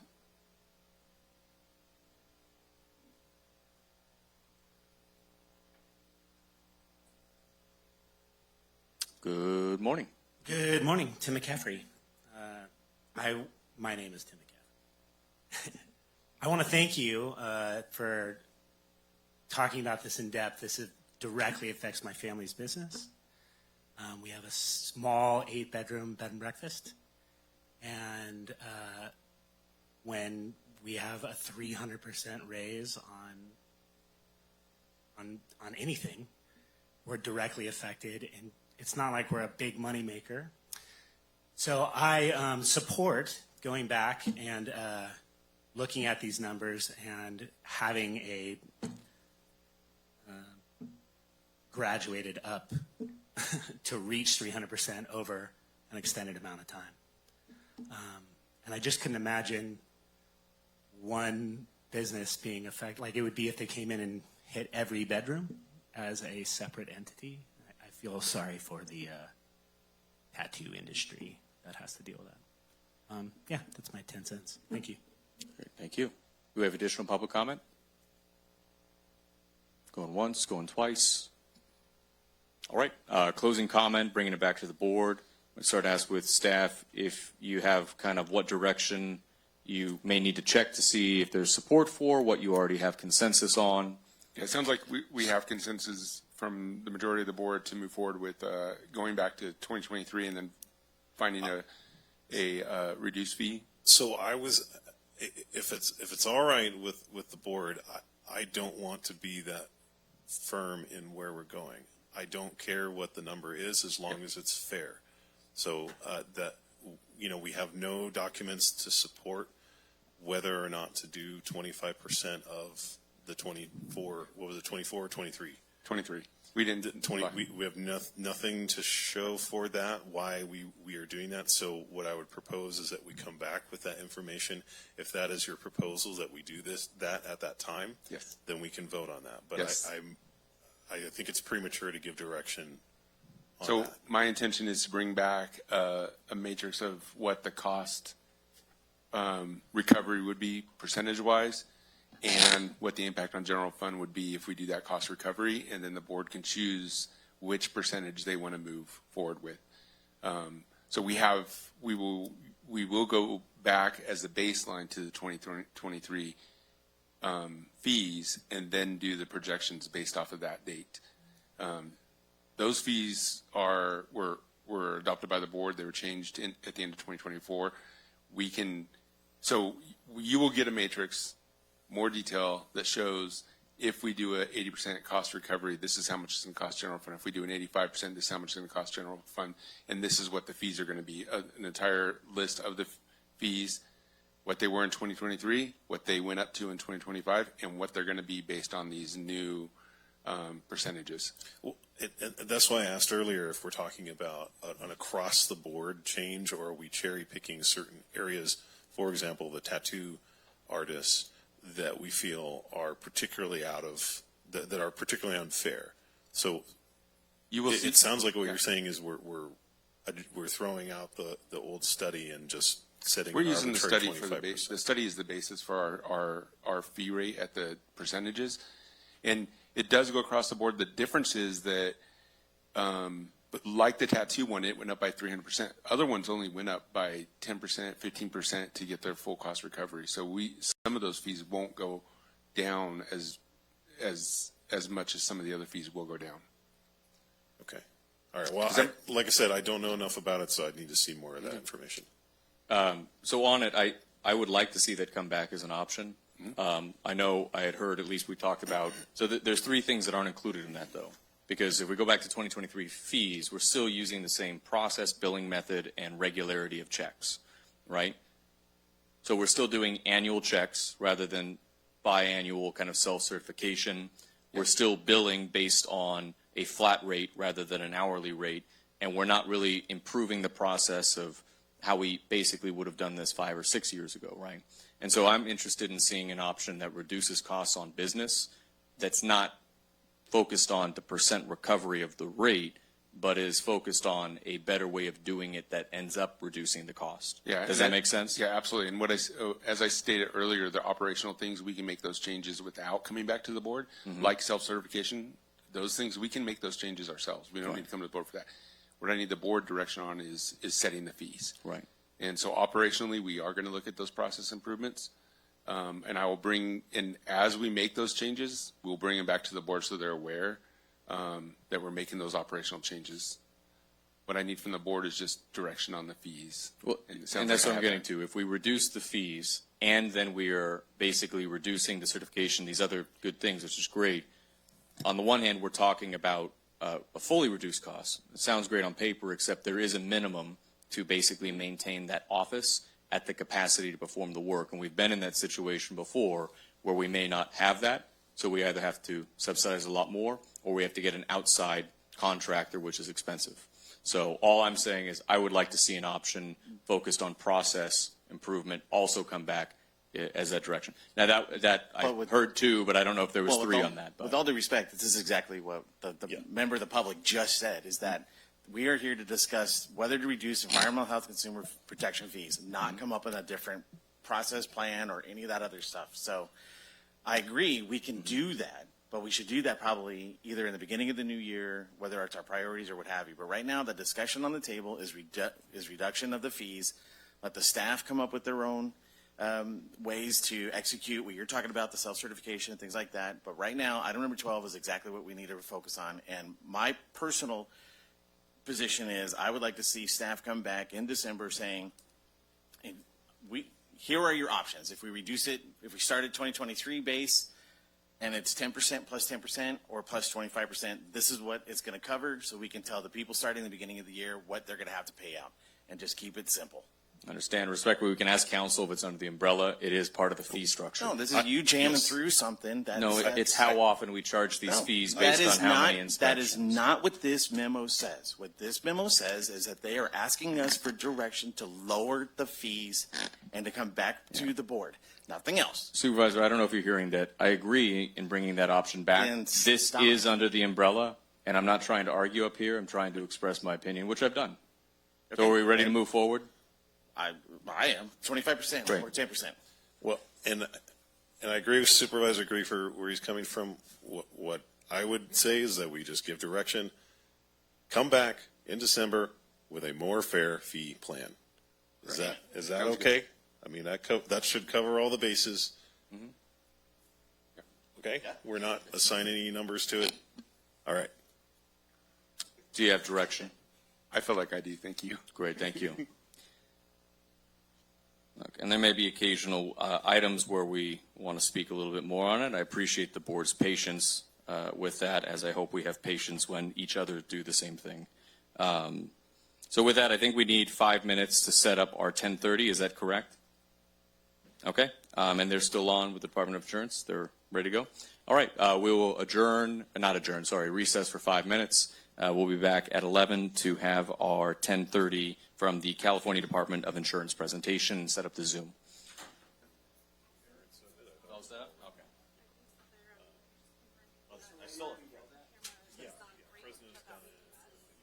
Okay. Yeah, there's four or five different All right, if we can have everybody take their seat, board members return to the dais. I believe the Zoom is all set up. Camera's working. Julie on screen, welcome.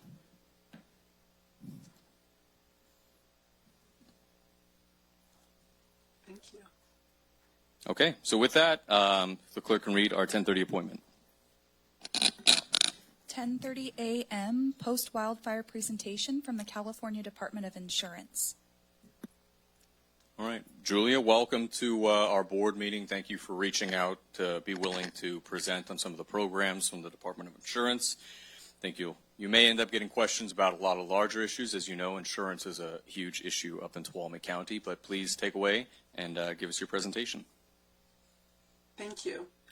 I want to share, and I hope if you can tell me if you are actually able to see that.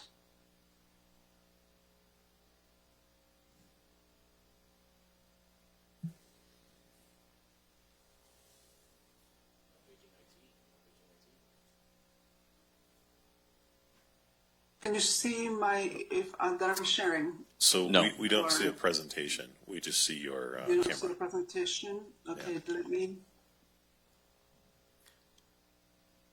Okay, there we are. Sorry about that. There we are.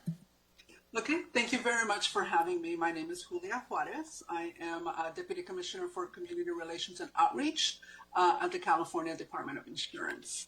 I am going to be discussing the insurance issues and what I know that you have just been through a fire, and so there are a lot of issues surrounding that. So I'm just going to go over some of that first, and then we will be talking about what the Department of Insurance is doing and how we can help moving forward.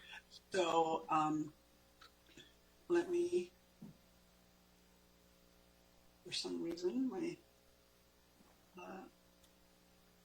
I am not,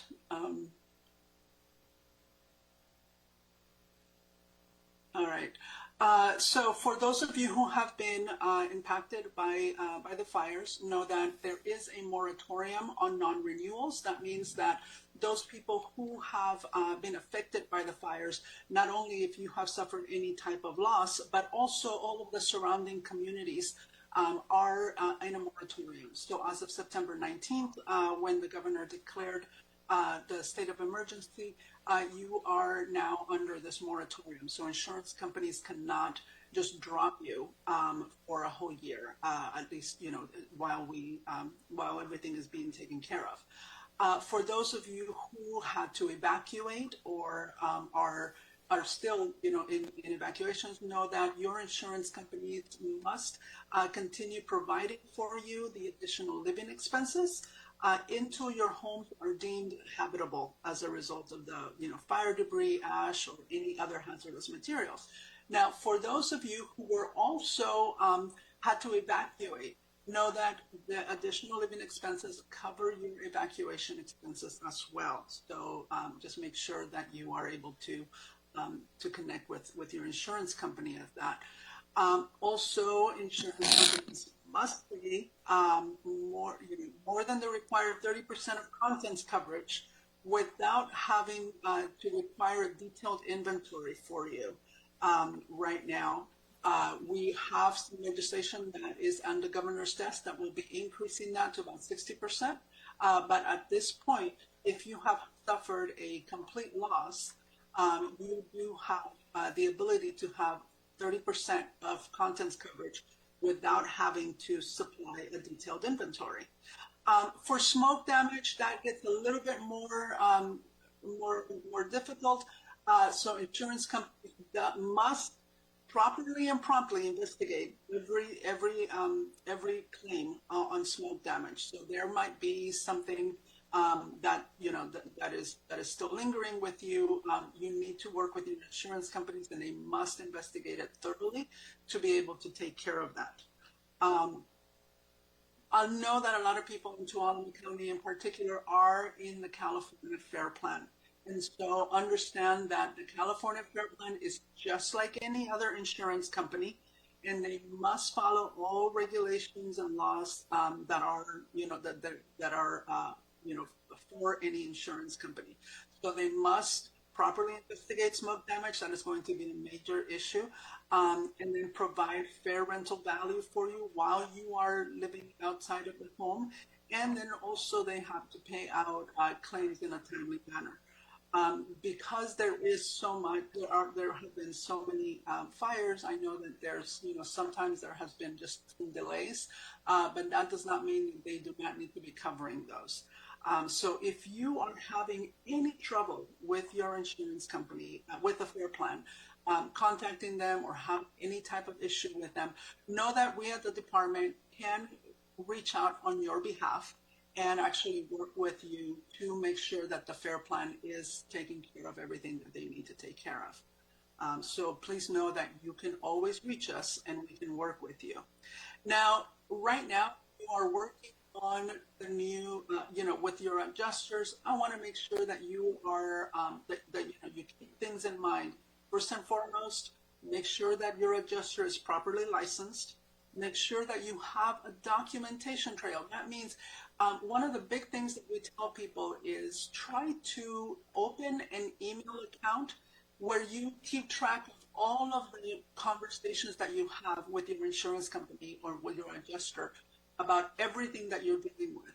And so that way you can keep a date and your notes there, who you spoke with, contact information, just because that is going to be very, very important for you as you go and you meet with, you move through the whole process. So please make sure that you do that. I mean, the reason that we say an email account is because that's an easy way. It's in the cloud and you will always be able to find it.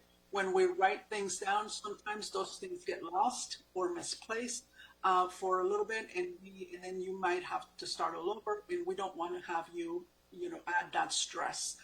So that's a suggestion that we like to make sure that people know about that. So please continue to ask questions. Why is this not covered? If they tell you that it is not covered, tell them to send it to you in writing, or send them an email with you saying, this is what you told me, and this is, and so I want to make sure that you have everything in writing there so that there is no question about your communication with them. There many times insurance companies change adjusters. Make sure you keep track of the old adjuster's information, the new one, and that you are that everything is continuous. So send that adjuster all of the information that the previous one was working on, so that there is no gap in that conversation, so that you're able to move that forward. So you document any agreements that they have said, so that you don't have anything, that they can't go back in their word. For smoke damage, I do want to make sure that there's a lot of information here, and the reason we put it here like this is because we also made copies of this for you, so that people can just take them home and they can refer back to this. But basically, the type of remediation that insurance companies are going to be doing is going to be on the extent of the smoke damage.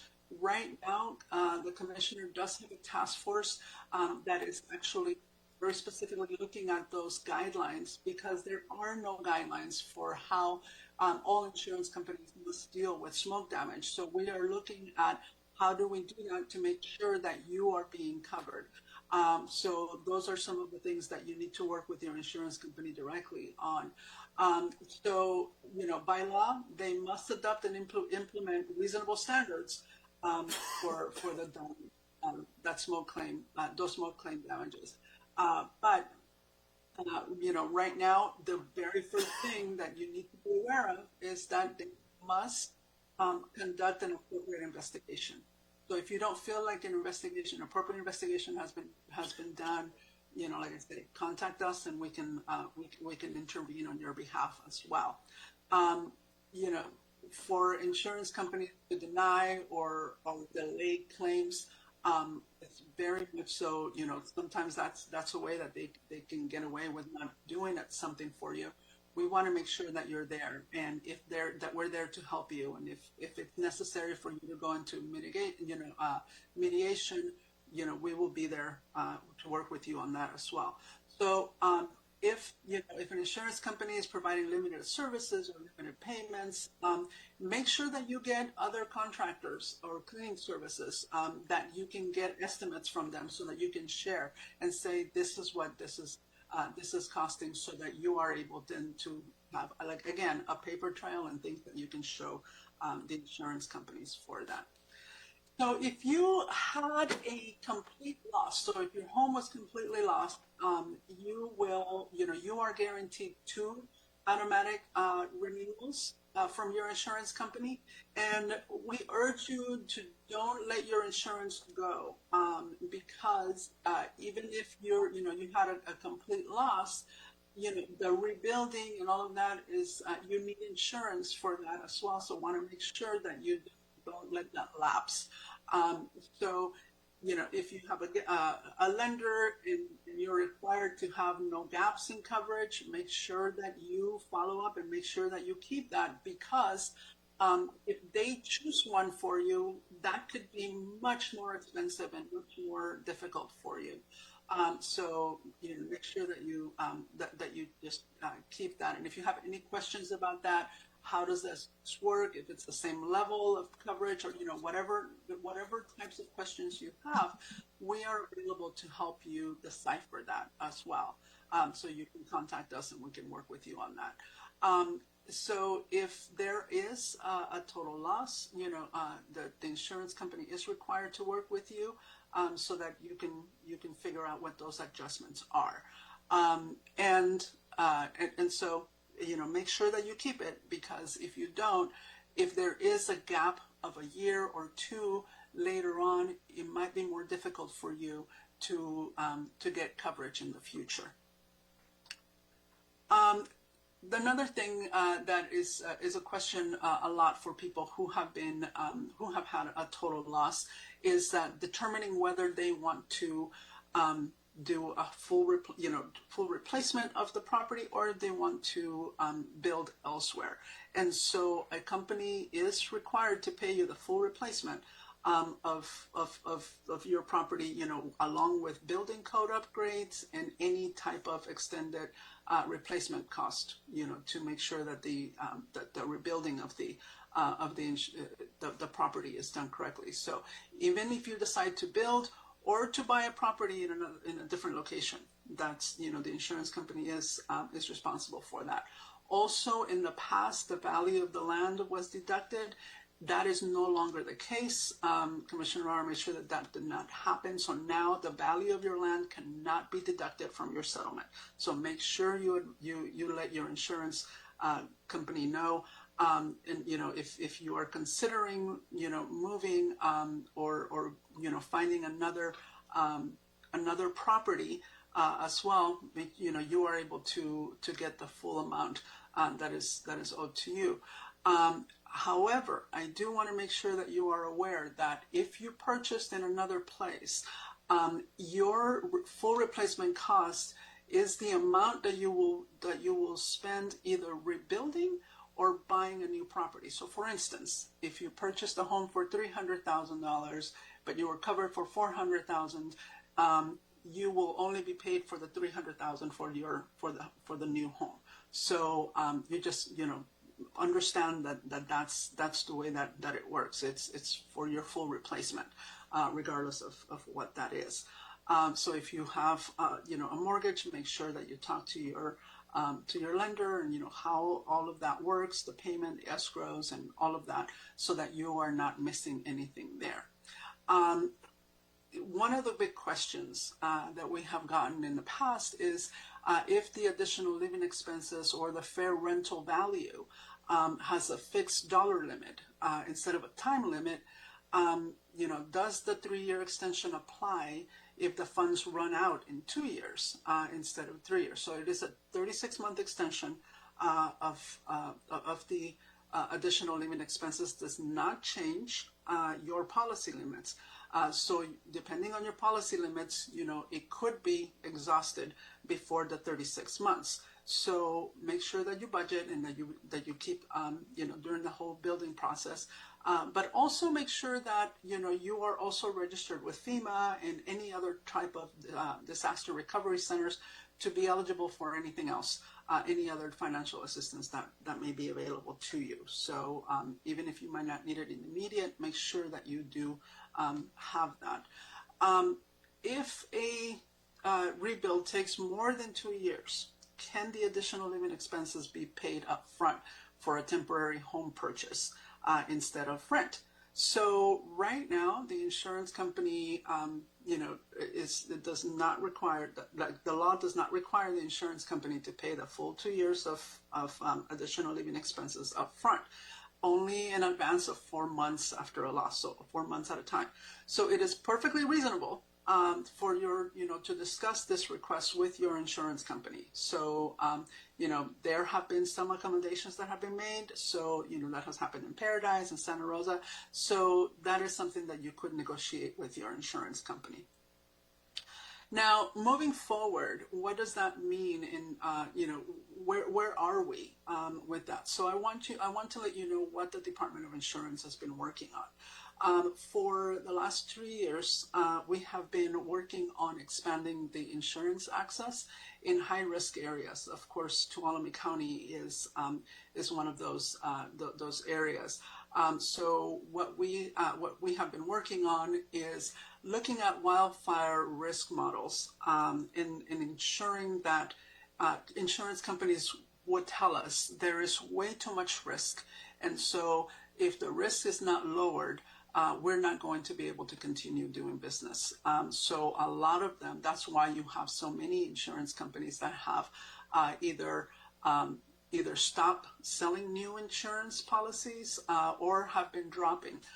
Mostly it is because there is too much risk for them. So for many years before, the Department of Insurance only looked at historical losses for the last 10 years to determine what the losses were going to be for the next 10 years. So for that, insurance companies will come in and say, well, I need, in other states, we're able to use catastrophe models to look at, what does that look like? Separately, what is the future of this?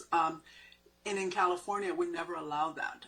However, because of, since 2018, from Paradise, from all of these different fires that have just pretty much ignited just a firestorm throughout the state, what we have seen is that the landscape is not the same anymore. So we needed to make changes. So we did work on models, for catastrophe models. So now we have insurance companies are now allowed to use various Moody's, CNC risk models, so that they can figure out what are the actual risks, so they can look at mitigation. If you have fortified your home, if you have mitigated your home, the risk of the climate risk in the area, the vegetation, terrain, and all of those different factors that they can be looking at. So in that sense, they were going to be able to tell more accurately what the risk is, and then price insurance much more accurately. So once that, we just approved those risk models and are now able to utilize, insurance companies are now going to be able to utilize those. However, in order for them to be able to utilize that, the commissioner has told insurance companies that they must commit to increase coverage. So they must write policies in high-risk areas. So right now we have Mercury, Allstate, and AAA, and so in Northern California I believe is CSAA, who have filed already their expanded access, to expand their markets there, so that they can restore people back from the FAIR Plan into the regular market. So that is the expectation on this. So we are going to be, sorry, some? I believe there's nothing on our side. Okay, sorry, I kept hearing somebody speaking. Sorry about that. So what? I don't think anybody on our end is speaking. You hear that? So I don't know if it is somebody's. Maybe the AV folks are need to be muted. Okay, thank you. Please continue. Okay. So what we are looking at is really trying to expand the availability of insurance. So if once we have these companies writing in these areas, then we're going to be able to then get people out of the fair plan into the general market. And what we're what we are trying to, once we have the insurance companies back in the market, then we're going to see the market. They'll go back to trying to compete for the business again, and start, prices coming down at that point as well. However, at this point, what we're trying to do is make absolutely sure that insurance companies can come back. So these are the things that we are doing. So what we are asking for is for insurance companies to write 85% minimum in these wildfire distressed areas. And what you can see is, like the main areas where that is light is where we have the biggest wildfire risk. And so the expectation is that we expect to see more growth there. For smaller regional insurance companies, the growth is about 5%. That is expected because most, those little companies might not be able to do, as much. And then for commercial, we're expecting at least 5% growth for all of those companies. I had, one of the things that is on the governor's desk right now is the California Safe Homes Act. With Assemblymember Lisa Calderon, and what that does is it is a grant program within the Department of Insurance, something like the Brace and Bolt program that we have right now with CEA. That actually allows for grants for people to be able to either replace their roofs or any type of other type of mitigation that needs to be done in their homes so that we can make our communities safer. So that is in the governor's office right now, and the governor's desk right now. We also have the Eliminate the List Act with Senator Ben Allen, and what that does is just requiring insurance companies to pay wildfire survivors at least 60% of their entire contents without having to come up with an inventory list, up to $350,000 for the time being. As I'm sure that you're familiar with our Safer from Wildfires framework, and what that is very much so. We got all of the agencies that work in fire to come up with very specific things that people can do in their homes so that they can make themselves safer. And so that is very much so protecting your home by itself. So you have these 6 things that you can do for protecting your individual home, and then your immediate surroundings. So if you're looking at all the different vegetation coming up within the next year or so, there is a zone 0 that is going to be much more important. And what that is that we're looking at 5 feet from your home. We want to make sure that there is no major vegetation that can catch fire, so that your home your home doesn't catch fire. So those are basically that's the defensible space, removing brush, any type of debris from the yards, and then protecting your community as a whole. And what that does, it basically gets the entire community involved in making sure that you're safe. So if you do all of the work and get yourself safe, but then if your neighbor down the street has a home that has all of this combustible material everywhere, and they catch fire, that fire inevitably is going to, those embers go everywhere. So the idea behind this is that if you can create a fire-wise community or a fire-safe community, you can get 8 of your neighbors. It only takes 8 homes. And you can build this community where you can look out for each other and help to make sure that all of you are safer. The idea behind these Firewise communities is not only for you to work together for that, but also you will be able to then access any type of grants that are available for, from CAL FIRE or from Cal OES or any type of mitigation grants, you'll be able to apply for those through a FireWise community. The idea behind all of this ultimately is so that you can make your home safer, and then part of the regulation for insurance companies that Commissioner Ara did is that it makes absolutely sure that insurance companies take all of this mitigation into account, so that you, when you go and you renew, you can look at, you can present that to them, that you have done all of this. And when they tell you, in the past, insurance companies would say your wildfire risk score is too high. What you could, and then you would ask, well, tell me what is it and what can I do about it, or tell me why. And they would say all of that is proprietary information. So now you can actually ask for that, and they have to tell you, the reasoning, and then you also have the ability to come back and dispute that.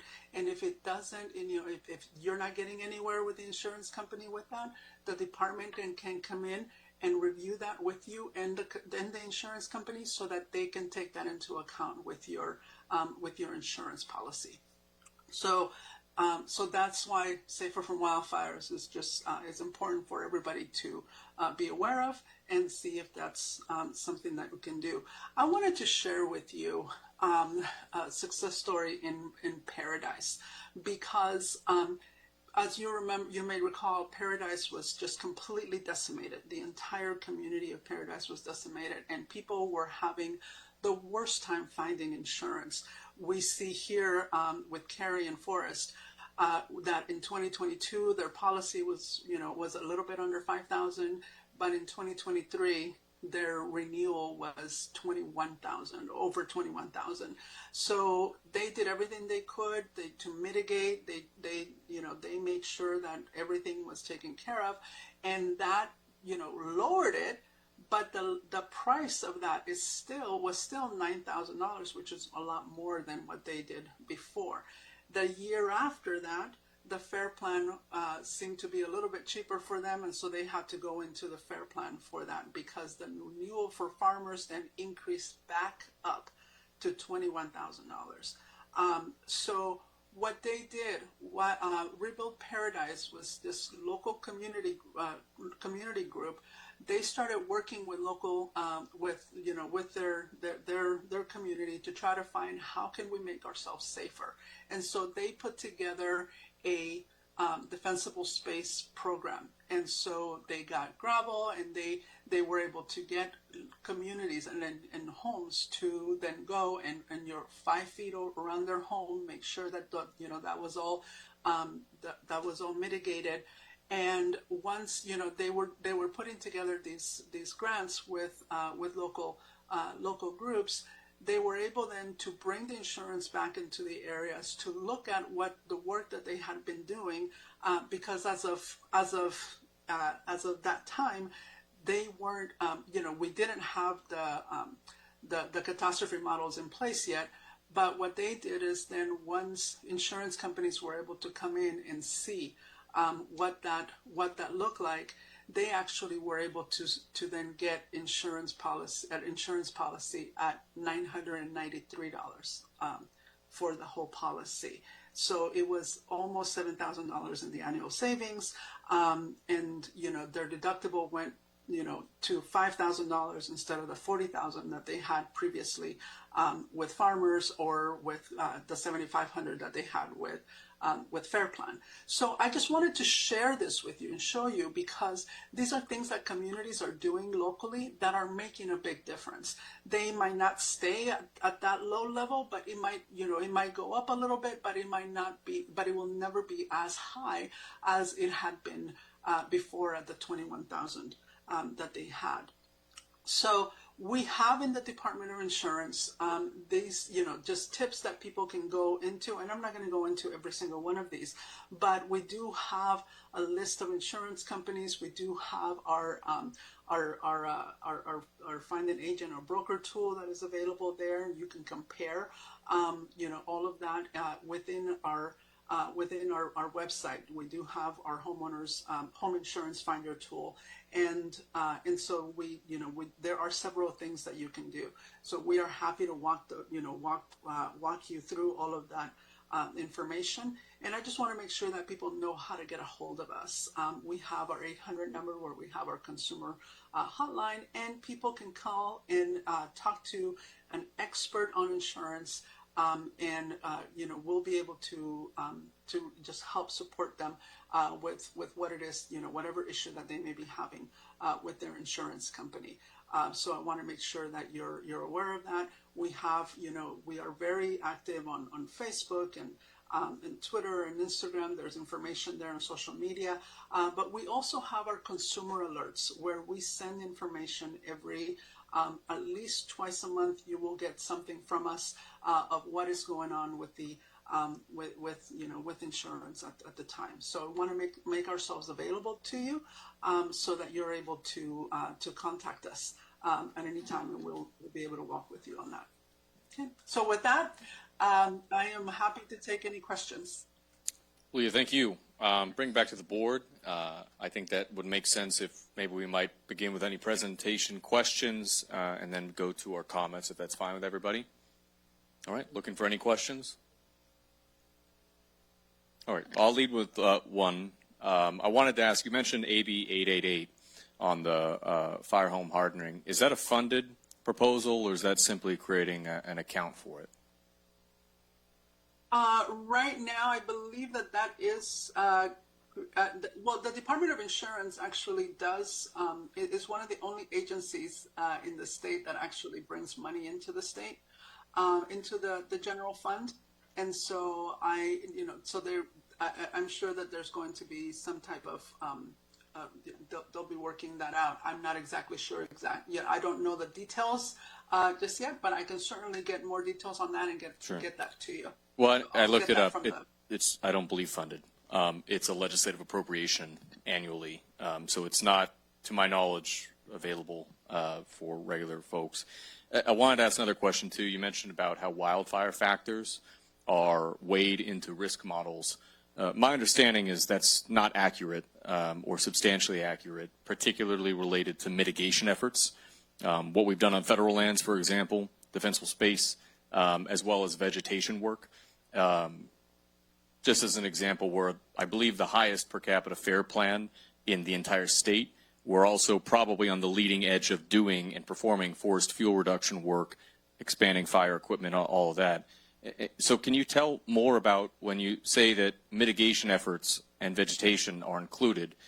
Every other answer I've ever heard has said that's actually not true. It is climate risk, terrain, and weather models for the catastrophic risk models, and it does not count groundwork.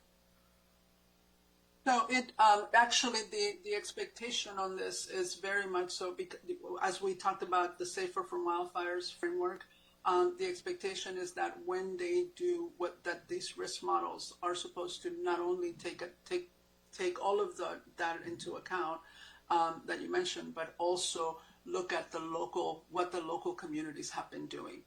So it is part of the Safer from Wildfires, the framework, what individual people are doing, but it also in regards to the community and what the community has there as well. Are the calculation of should have been part of that.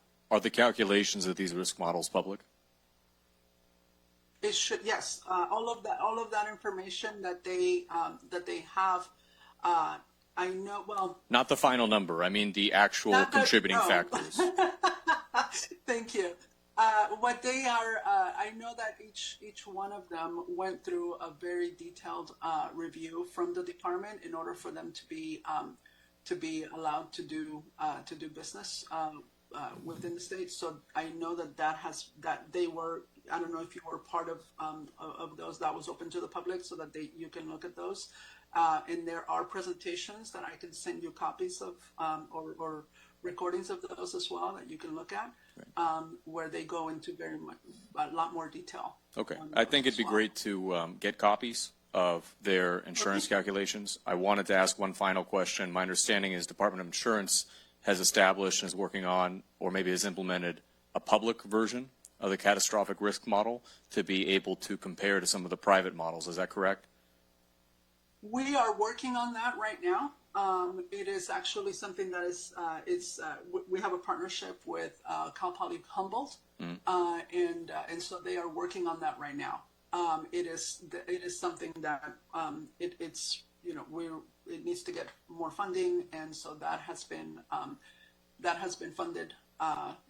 But the governor just signed a bill for that, and so that should be. There's still work to be done on that. Great, thank you. Supervisor Campbell? Yeah, and thank you. And I absolutely agree with Chair Brandon's comments. Just to give you some context about what we're dealing with in the county, and just so you understand, you have 5 experts amateur experts here on the board, because every one of us in each of our constituencies deals with this. Arguably, it's absolutely one of the top issues that we hear from our constituents on a daily basis. So we've all been living with this for at least the past 10 years. But like my colleague said, we are number 1 in the state in terms of per capita spending on fuels reduction in Tuolumne County. We have just nationally recognized fuels reduction programs in wildland and in our wildland urban interface areas in our communities. So whether it's wildland or county land, we are doing a tremendous amount of work. We are also have one of the highest per capita memberships in Firewise communities, which you brought up. We have about 20. We only have 1 incorporated city in Tuolumne County, yet we have about 20 Firewise communities. But on the flip side of that, we are also the highest per capita on the Fair Plain. And so can you explain that? I mean, it clearly does not jibe with what the insurance industry's interpretation of our county's risk is with what it actually is, or with the efforts that we are putting into to take control of our situation and reduce our risk. Those things are not lining up. Thank you. Thank you for your question, and it is frustrating, and I can imagine, I can imagine how frustrating it must be for all of you, particularly because you are doing all of the work, and you don't see results just yet. But I do want you to know that Tuolumne County is actually the highest county for wildfire risk that we have within our system, so that when insurance companies when we say insurance companies must take people out of the FAIR Plan and must work with wildfire risk communities, that Tuolumne County is the first one that comes to mind with that. And so the expectation is that once insurance companies start writing again, these are the communities, your communities are going to be the first ones that they will be targeting to get out of the FAIR Plan into the general market. So it is very, on our end, we want to make sure that you have, the resources and that you have, as you continue to work with your Firewise communities, that you continue to make sure that you are mitigated, so that those risks that they say that you have are lowered, so that they can make sure that they can continue to then start writing in this coming week again. So it is not something that we can, the department cannot compel or mandate insurance companies to write in any particular locations. However, when we do list of all of the communities, Tuolumne County is the first community that comes up on that as well, particularly because of the work that you have been doing as well. Well, and thank you, Judy. And I do understand that the Department of Insurance cannot force an insurance company to underwrite anyone. I understand that.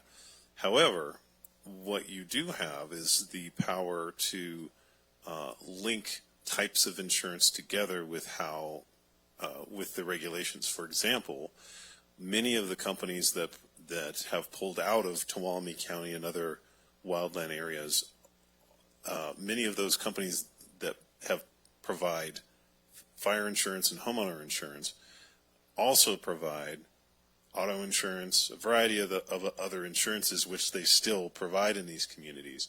And so I guess my question would be, why are we allowing them to provide one type of insurance that's very lucrative to them? Obviously, auto insurance is a very lucrative insurance business, while we're allowing them to, we're not linking these types of insurances together and going to these companies and saying that, hey, you want to make, these ungodly profits on auto insurance, you also have to make home insurance, affordable homeowner insurance available to people in these economically depressed communities. I don't think that that's an unfair thing to do.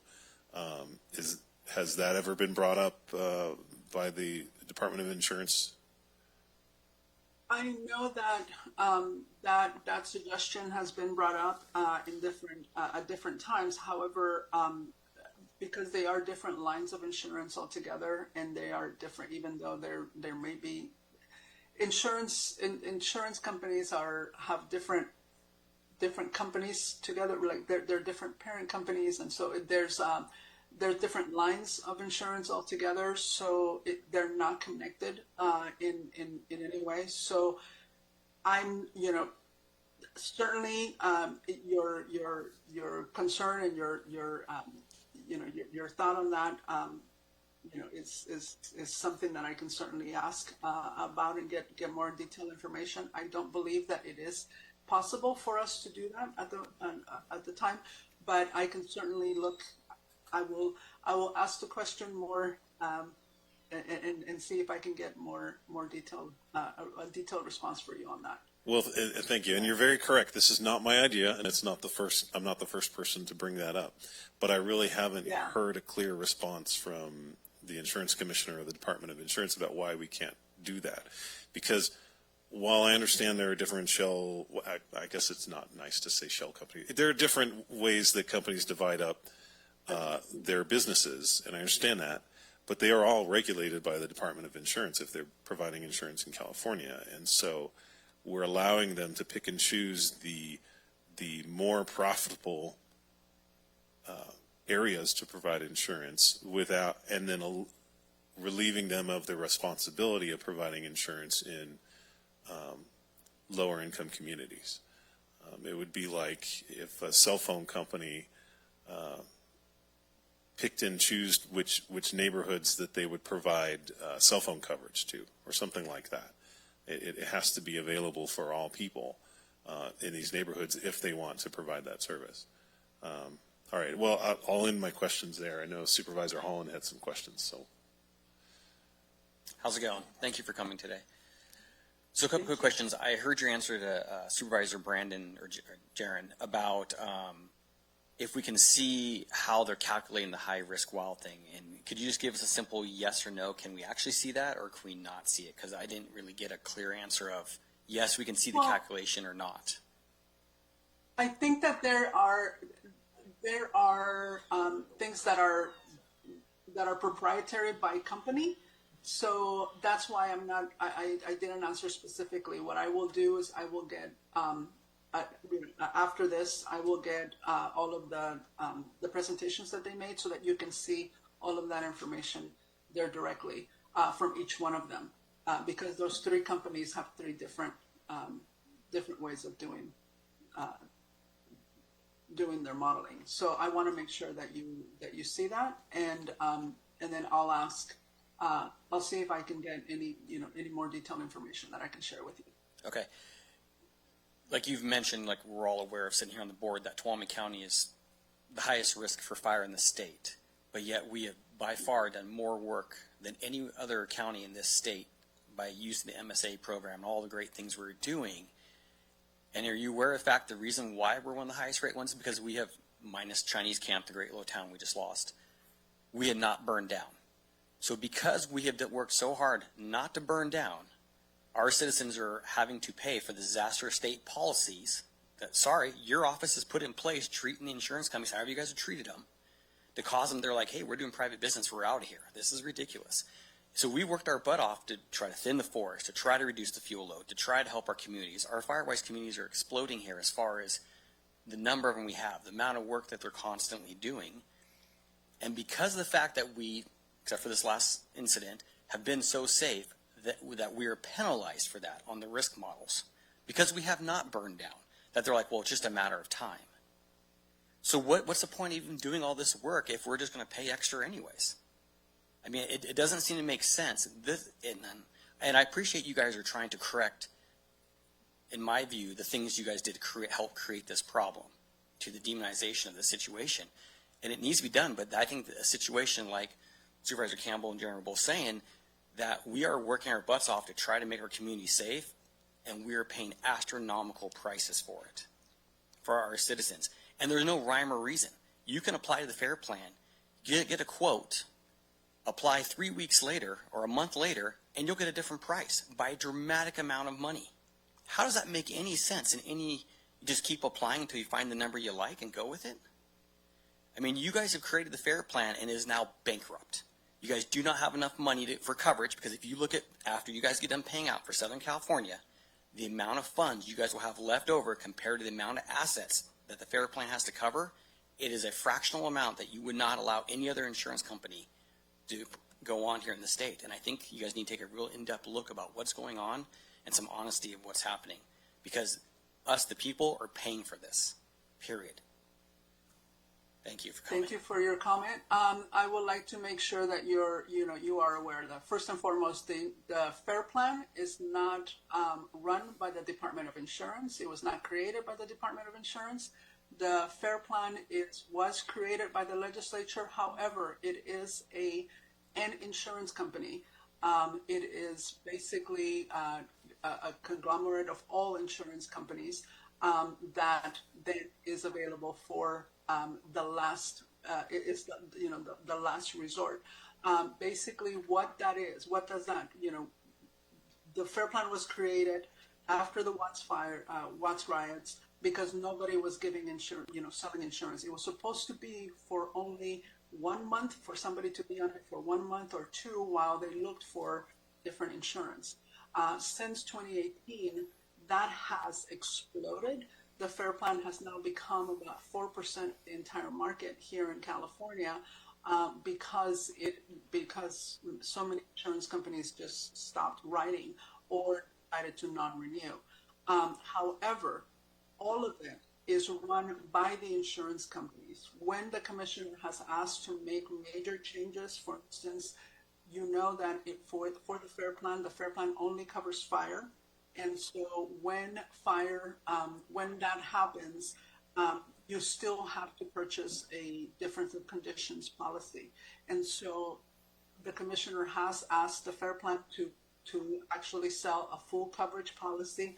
And we have been in litigation for, since he came into office when he requested that, because the FAIR Plan does not necessarily do everything that the department requests. So they are fighting us on that. They continue to do so. And so the things that we are able to do to improve the FAIR Plan, we have done and we continue to do so. However, the FAIR Plan does not belong to the state. The state does not run it. It is an insurance company. It is a product of insurance company. Insurance companies are in the board, and they are the ones that make the decisions on that. So I want to make absolutely sure that the public knows that is the FAIR Plan in itself. The FAIR Plan is always going to be able to pay out their policies because every insurance company that does business in the state has to give the FAIR Plan their market share, their percentage market share to the FAIR Plan to cover the costs that they may need. In the past, that has hardly ever been needed because the FAIR Plan charged so much money that they were able to just cover all of their costs. Right now, because of the huge fires that we had, they did have to have to get money from all of the insurance companies, but all of the insurance companies were able to pay that out. So know that you will be covered in that sense. So I just want to make sure the public is aware of it. I know we're kind of blending it a little bit. I wanted to, I hear you. I have not had a lot of trust or confidence in the Department of Insurance or the insurance commissioner and the updates. It's broken for Tuolumne County. I think that should be evident in what we're talking about, the work that is being done, the mitigation work, the safety work, the resources we have here, and the rates being the highest.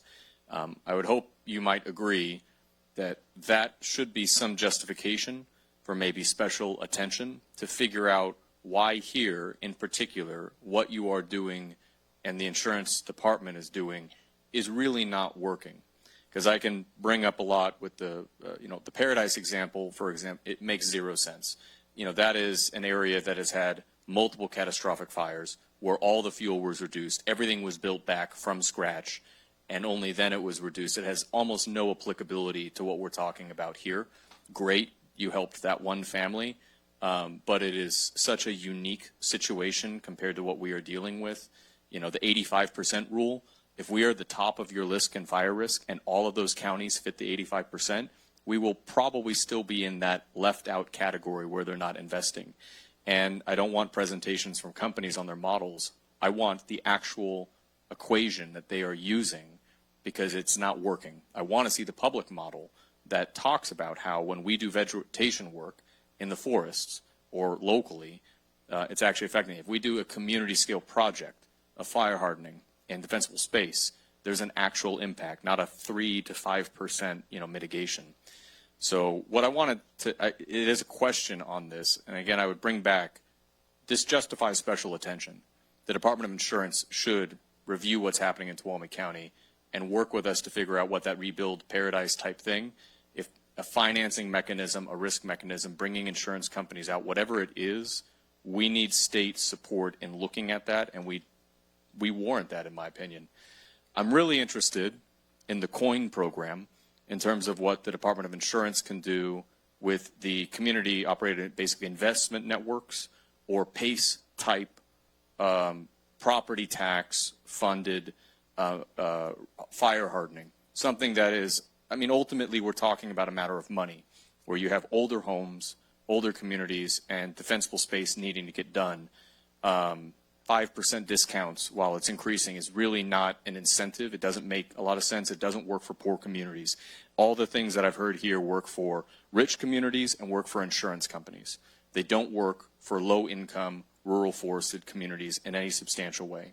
So I wanted to ask, what do you see as an opportunity in terms of financing as PACE or the COIN program? Is there any discussion there about providing actual investment from these companies in risk mitigation that ultimately benefits them? There are, I know that the COIN program has been working in several communities, and I apologize that I do not have information specifically on this that I can bring. I can certainly schedule another time when I can have more information on the COIN program and can give you more details of where what are they doing and where is that funding going to, so that I can share that. So I will make a point to follow up with you and see if we can have even someone from the COIN program to come in and make a presentation for you as well. That'd be great. So they can have more details. And 6% of our county is zoned for anything that's not ag, timber, or federal lands. And you kind of calculate out the acreage, it's about 80,000 acres or so, much of which we could do a once-over if we had some of the funding to provide vegetation management, like the tree mortality program. And then I think as a local government, we are in the best position to enforce maintenance of that. But that initial upfront investment makes a lot of sense. Even if you calculated that out at $3,000 an acre, you are talking about, over time, a couple $100 million. Yet an assessment came out that, to the FAIR Plan, the losses for either Twain Harte or the city of Sonora burning would exceed $1 billion. And so if we are in this highest fire risk category in your estimates there, to the insurance company, they are estimating we will have a fire that consumes a community of that scale at some point in the next 30 or 50 years. And each of those liabilities is exceeding $1 billion or more. And the upfront investment to clear every acre of private land that is not, again, ag, timber, federal forest is a fraction of that, a fifth, a tenth. That seems to make a lot of sense where we could sit down in a partnership. Unfortunately, we're not the Department of Insurance, we're not the state legislature, and we're not massive multi-billion-dollar companies. We're a very small rural jurisdiction. We don't have an insurance staffer who only focuses on this. So that would be my closing thing is I agree with Supervisor Campbell, my colleague. I wish the Department of Insurance would take a harder stance in tying this to the other insurance products that are allowed within our market where they are profiting off of it. And I wish that the Department of Insurance would offer that technical support, not when we have a question and we're trying to build something, but to proactively help us build that thing that we need. Because we are not in the same position as an LA to throw $15 million into a reconstruction plan and to directly negotiate with these companies. If the DOI and Prop 103 does anything, it should be as an advocate organization for counties like ours that really do not have that opportunity. I hate getting these press releases. I don't feel like I can trust them. I don't feel like it's addressed anything. And then the best we get is an annual presentation, but never somebody coming in and say, hey, pull some people together, let's build a plan. I don't know how many people work at the Department of Insurance, certainly enough to be able to do that with us. So I do want to let you know, and I don't know if you are familiar, but with every consumer alert that we send out, we do say, we do put information there that we are, available for partnerships, and we want to partner with different communities. And one of the things that we have been doing, and we sent out invitations for, is our quarterly climate change information and webinars for local municipalities. No, Julia, and I hear you, and I get the department alerts. That's not what I want. What we had last year was the Department of Insurance come and present. We expressed all the same interest, and in between, we've never had an insurance department person come and say, let's do a site visit. Let's do what Paradise did and bring the Mercury Insurance COO to do a tour. Let's see the work that you're doing. Let's see some of these problems. Let's talk about coin or finance. I learned about coin from my own outreach at conferences we attended that was never brought here as an option for us, and that's crazy to me. I know that we can attend a webinar and be on a panel and be a stakeholder. That's not what I'm asking for. No, okay, and I hear you, and thank you. But what I was saying in regards to those webinars that we're holding is very specifically for municipalities to look at what other municipalities are doing, what other things that they're making changes on to improve their communities for insurance at the in the future. I don't know if Tuolumne County has been a part of any of that, but I will certainly, I will follow up with you and send you information about that. But those are the things that we have available for you at the moment. Because we do, yes, we are a big department and we have different things that we do within the department, but we do not have the ability, we don't have the bandwidth, the capacity to do this individually with everyone. So that is why we're putting this together, to bring municipalities together to talk about these things and try to figure out ways that we can work together with them. So I will certainly send you information about that as well.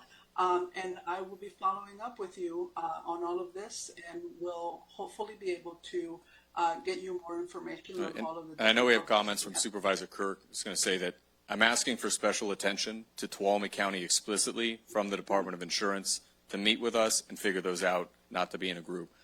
Supervisor Kirk? Okay. Sure. We can do about, yeah, he just hadn't spoken yet, and then we can go for public comment. I know. I think we're doing questions that turn into comments. I'm fine with. Do you guys always want me to say my spiel? Should I just speak? Go for it. Yeah. Okay. I think we're blending it. Julia, as we do. How long have I known you for? Forever. Forever. Since I got into office. Were you at the town hall with Ricardo Laura? insurance commissioner? Yeah, back all the way back then. And you saw how much heat we were getting. And actually, I mean, you are so important that when my daughter, Olive May, was about to be born, I was on the phone with you going into the hospital saying, I got to get off the phone because my daughter's about to be born, right? Like, that's how important you guys have been in my life trying to address this issue. Last time we had somebody before the board a year ago, I made them cry. That wasn't my intent, but I basically told them, like, my ears are turned off. I think this presentation actually has a lot of really good information. Like, if you don't know what's going on, and you look at this and you see, you know, how to rebuild, you understand how the nuances are. Like, a lot of this is great information. Expanding coverage in California, the risk models, the insurance companies are coming back, and expanding affordability, all that great stuff.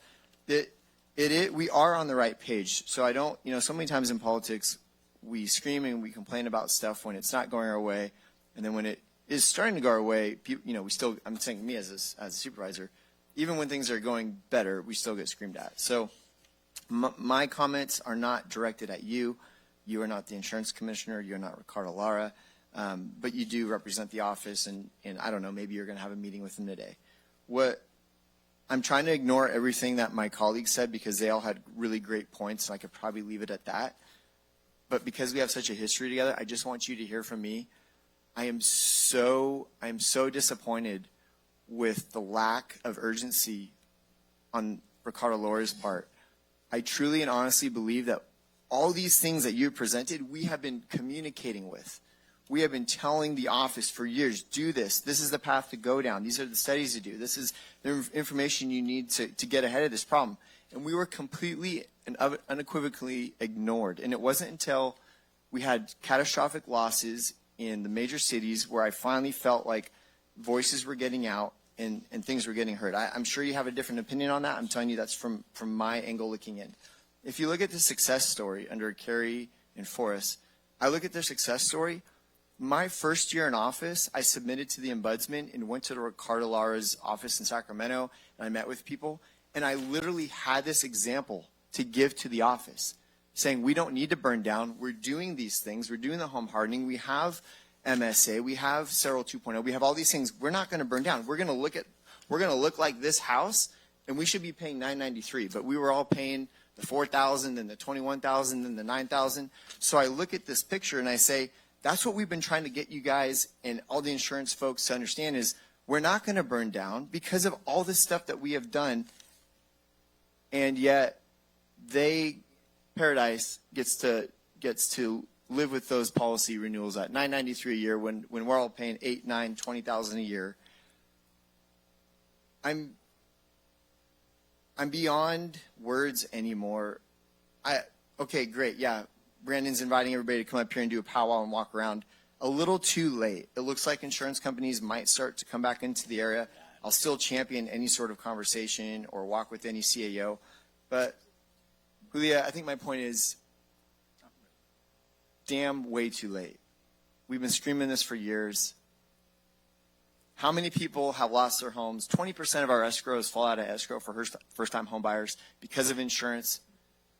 Old people are going homeless. Our homeless population's gone through the roof. If you talk to them, a lot of them are elderly, or they're selling their homes and moving to Tennessee or Kentucky or Nevada, but mostly back east. So I just saw on the news today that Assemblyman Tangapa is requesting that Ricardo Lara resign. I guess he was in Africa and spending limousine rides and five-star resorts. I don't know if that stuff's true. I'm assuming it's got some validation on it if they're asking for him to resign. I was hoping that when I opened up this article, it was going to say that he would resign because of his incompetency. He's pushing so many social issues with insurance, but damn way too late with the insurance, with the fire insurance issue. I have zero faith in him or the office up there until there's some new leadership, until there's people who understand the free market and how how capitalism actually works. This issue is not going to be resolved. So I thank you for always picking up my phone call. You've always been professional. You've always returned my emails. I've shared with you all my ideas. At the end of the day, the buck stops at somebody else above you. But I'm at a loss for words. I see good change, but way too late. And had this change taken place years ago, perhaps that $4,000 model would have never gone up to 20. Maybe it would have gone up to 9, and we'd be back down into the lower models. But so many people have just been devastated by this, and I hope you can just share that with Ricardo Laura. And yeah, best of luck to you. Thank you. I do want to respond because I do want you to know when Commissioner Lara came into office in 2019, Tuolumne County was one of the first communities that we went to, and it was very much so learning about what you were dealing with and understanding, trying to understand exactly what all of the issues were. And yes, it got very heated, and it got very and people are hurting, and people were hurting, and we wanted, we absolutely wanted to know everything that was going on, and that is why we were there. From there, a lot of the work and all of this work that has been done from, starting those conversations in 2019. As you know, government does not work fast. Government is very, very slow because we have a lot of things that we need to make sure that we are that are being done correctly in accordance with the law. So that is where Safer from Wildfires came from. It took time to gather all of the different groups together. If you may recall, the insurance commissioners in the past were never met with insurance companies. This was Commissioner Lara came in and actually met with insurance companies to try to find what the major issues were, to try to figure out how do we fix this. And then all of this work has been done in record time. The governor's office has actually been a part of this as well, making sure that all of the other agencies that need to be working with us will open their doors and do that immediately. So that is why we have all the changes that are happening, and that has been done within record time for government.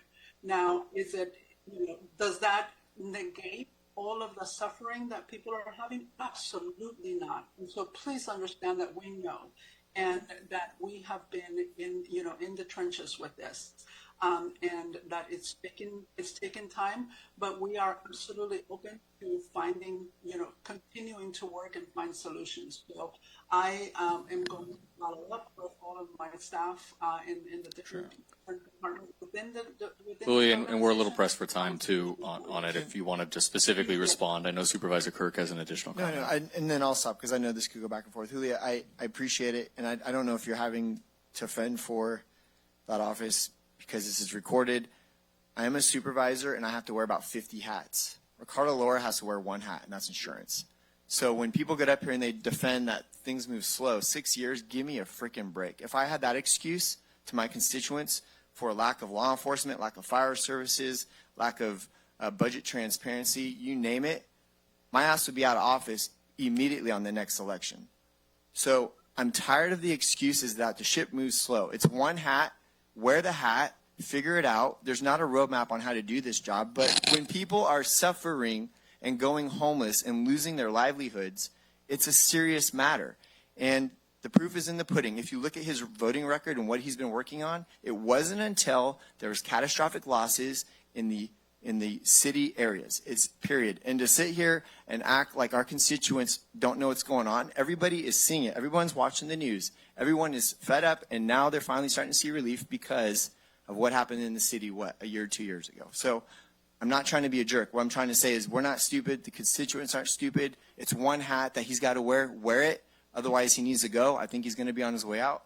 Any one of us, I guarantee you, could fill that hat better.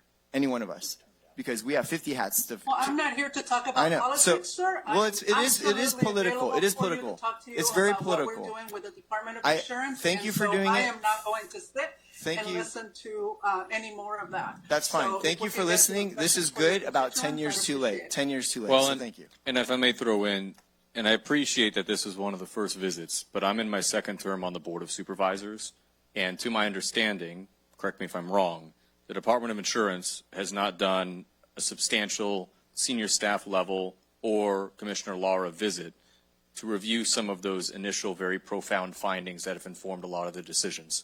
So if there's anger on it, and that to me is not a political thing, that is a attentiveness to the issue, I think that's the frustration is over the years I've heard a lot of explanations, rationalizations, here's the works that's happening. It's hard to take it on faith because over that period of time, I can only say that I have seen everything not get better very quickly, but has gotten exponentially worse at a faster rate than the period of time before all that work was started. And so I don't have the expertise to challenge you that that work is not happening, but I do have the expertise to say I'm not seeing any of the benefits. And I think that's the frustration we've had is either one, it's not made for us and others are benefiting, or two, I guess we truly don't understand what's happening with it, or three, it's broken in some way and nobody's really benefiting, even though it looks good on paper. We do have to open up for public comment on this item, open up for any members of the public who would like to speak. Be able to have 3 minutes and then a beep at 1 minute. Going once, going twice. All right, we do have one.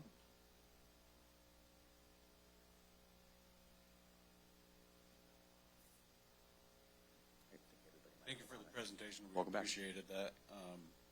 One question I have is our board adopted a fire hazard severity zone map, and will that influence our position as being number one on the list? Great. For public comment, it is one way, but I think it's acknowledged, and when we end public comment, probably be able to address it. And then if you could relay a message to Mr. Lara on behalf of the people, I'd just like to say, fuck you. All right, do we have any additional public comment? All right, closing public comment and bringing it back to the board. Supervisor Griefer? I guess this will be final comments, hopefully, for everybody, because I know we're into lunch a little bit. Hi there, and I appreciate your patience. I know you're getting hit from multiple sides. So the reason I wanted to go last is because my district had the Chinese camp or the lightning fire where we lost 50 homes. 85% of them were uninsured. So as my colleagues have said, and I'm a little bit more tame, if you will, I know you can't instruct the commissioner what to do. I understand that you're doing exactly what you're supposed to be doing. You're trying to get the message out, so I appreciate that. But the message that needs to really be, passed on is what can we do for the people who are having to choose between putting food on their table and insuring their homes. As Supervisor Kirk has said, and as well as my colleagues who have been on the board longer than I have, this is the end game. This is where we're at now. Because people have been choosing to make other choices so they can eat or send their kids to college, or they can, do certain things rather than, pay for their insurance. I personally pay about $8,500 for my property, and I'm fortunate to have this position here where I can do that. My total overall insurance exposure through cars and what have you is about $12,000 a year. So I have a very poor area. Just as Tuolumne County as a whole, they can't afford $12,000.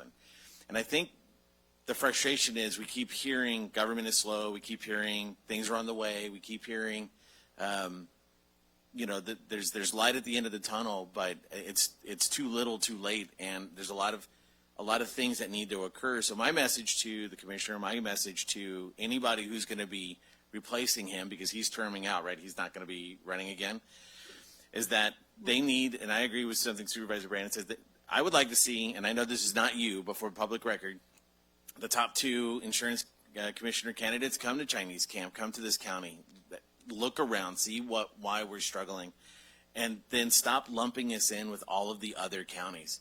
We're number 1, but what is that getting us? Nothing, right? We've spent all this money, and as Supervisor Kirk has stated in the past, our unofficial motto here is don't burn. Right, so we're doing everything we can, and there's no reward. We're not seeing any reward for that. So we're putting all this effort out. We're putting all of this information out there. We're doing all of these things, and we're getting zero support. State Farm, is the company I'm with, but that's only because I'm lucky that they just haven't canceled me yet. But the FAIR Plan, as you know, isn't fair to the people. It's only fair to the insurance companies. And you're right. Your organization doesn't control the FAIR Plan, so we need to get rid of Prop 103. We need to get back to basic capitalism and letting the insurance companies fight it out. And honestly, the reason why I hadn't said any much is because, and nothing against you personally, I don't know you. The organization you represent for me is a dead herring. It doesn't do anything good for my constituents or my people, because there's just no reward. There's nothing that myself included, or, you know, I'll relay a very short story. Is I had a person in my area that said, hey, I was told that if I did this, this, and this, I would get a discount on my insurance. So he spent $10,000 on a metal roof. He put in a sprinkler system, and his insurance rate went down $200. So he spent $15,000 for $200 savings. And now I have people that says, I'll just walk away from the property, right? Is that really? And then on top of that, we're talking economic development. We're talking trying to bring jobs to the rural communities. We can't get homes built because people can't get mortgages, because you got to have an insurance policy if you have a mortgage. I don't have people here that can spend $300,000, $400,000, $500,000 cash to build a house. So it's a very complex problem. I understand it. I recognize it. I feel the frustration. I'm just choosing not to, detonate here at the dais because it's not productive. It's not going to do anybody any good for us to unload on you, because you're not the decision maker. So if you could take our concerns and questions and comments and frustration up the chain, we would appreciate it. But the reality is, we know it's going to die at his door, because he's a lame duck. He's out. So it's whoever's going to come in next can learn from this conversation or take your notes, review this video. I think that is the most important thing. Or the individual counties are going to have to start coming up with a plan to separate from the fair plan or the state when it comes to insurance, and do something, because what we have now is just simply not working. Thank you. Thank you. And Leah, so in my kind of closing comments on this, I think where I would see the most opportunity is kind of in three things, which is ultimately we have to reduce the risk. Whatever happens regulatorily is largely out of our control. We may push you, be frustrated, influence that, but it's the legislature, and it's the Department of Insurance, and it's the governor, and it's the insurance companies voting with their feet. With the risk profile, I'm very interested in the opportunity for external capital through coin to do some type of investment that insurance companies basically pay over time, but is tied to something that is significant rate relief. So if I can say to my Columbia friends and community that if all the parcels there are defensible space cleared, and we agree to implement a defensible space maintenance to make sure everybody has to do it and enforce that, we know that their rates will be substantially reduced, and the same for communities up the hill. I think the biggest challenge is, where is that one-time money to go do this reduction, which isn't a lot, but it's a lot for us. The second is, there's a lot of opportunities where property values have gone up substantially. Many older homes, there is equity within them. The problem is upfront money to, as mentioned, do roofing and fire hardening and defensible space. Exploring an opportunity with something like PACE program, where maybe there is a way to not increase the cost on the consumer, but to equity finance this work, would be great, rather than energy conservation goals to do it for fire hardening goals. I haven't seen that yet. There's great, the legislature has some of these bills, but they are unfunded trusts, and that's the problem, is it always runs out and it's never funded very adequately. There's a lot more in the private property available. The last bit is, we're talking with PG&E on this as well, but there are some routine fire maintenance partnerships we could use help bringing to insurance companies or whoever may be able to finance that. But roadside starts, for example, roadside brushing or spraying and maintenance work is not that expensive. Again, it is a lot for us, but to them it's almost nothing. And that is where a lot of these starts come from. So there may be opportunities there where they can fund a maintenance activity for us that is competing with, say, fixing potholes, that will be very good for their bottom line, but it will also allow us to provide a higher level of service. So my closing comment on that is, I do think we need special attention. I hope that special attention comes in the form of some framework where we can access capital, whether that's local capital, insurance capital, or investment capital. Any final comments? Supervisor Campbell. My comment is to apologize for the rudeness that you've been subjected to during this meeting. It's not indicative of our county. I think you're just hearing a lot of frustration. So I do appreciate you, and I have sent constituents to the 1-800-927-HELP line, and they have received help from the Department of Insurance. So I want you to know that some of that help is getting through. So I appreciate you coming and being here for the meeting. And I'll make a final comment because I know I was the most heated. It's, again, like I said, we've always had a great working relationship, and my pushback was to Laura, and I will always respect you and what you do there. It's just we owe it to our constituents so much so they're literally fighting for survival here. So we, just it was from a place of frustration, and I respect you and I appreciate you being here. It's appreciated, right? So thank you. Thank you. Thank you. Thank you all very much, and I will follow up with you with staff on all the items that we discussed. Great. Leah, thank you.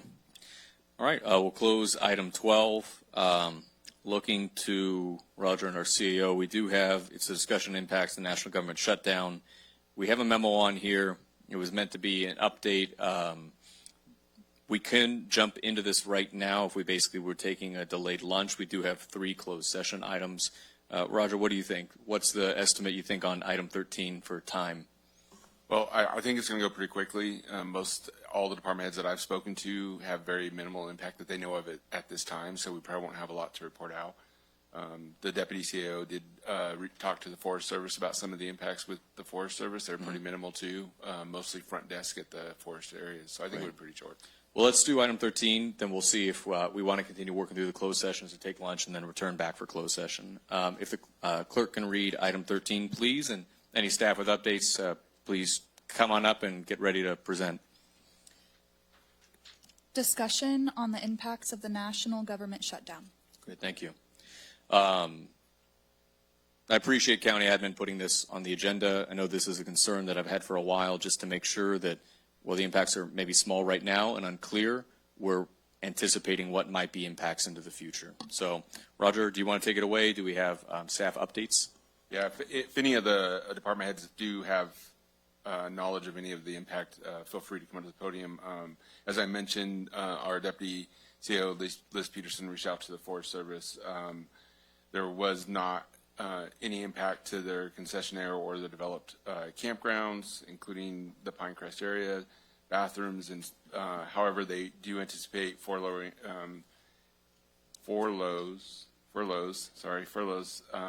of front desk staff in their Ranger District offices. Great. Okay. You sat in front, so thank you. Good morning, Annie Hockett, Health and Human Services Agency. To Roger's point, at this point, we don't really know. All of our programs are funded at least for a few weeks, but I have staff here representing both the health department, social services, and others. So we're happy to field any specific questions that you may have, but I'll open it up to staff if they want to share anything specific. But right now, it's a kind of a wait and see game. Please come up. And I think for the board, too, if we have any questions or comments on it, just probably jump in. Otherwise, we'll probably just be receiving information. Sure, we'll just be quick. So at the health department, we house the Women, Infants, and Children Nutrition Program, and that remains open and fully functioning during the federal government shutdown. And the USDA has provided contingency funds that allows California to continue providing WIC services. And while the state has not specified how long this funding will last, officials are closely monitoring the situation to ensure ongoing support for families. And right now, the state is encouraging WIC participants to continue using their benefits at the authorized stores, keep attending their appointments, and stay in contact with their local WIC office for guidance. So our program remains committed to providing healthy foods, nutrition, education, breastfeeding support, and community referrals to all of our WIC families. Information can be found at the My Family WIC federal budget website, or you can call our office at 533-7431. And there's other grants that are pending, and so they're sort of in limbo, but as Annie mentioned, we're a little bit of unknown, so.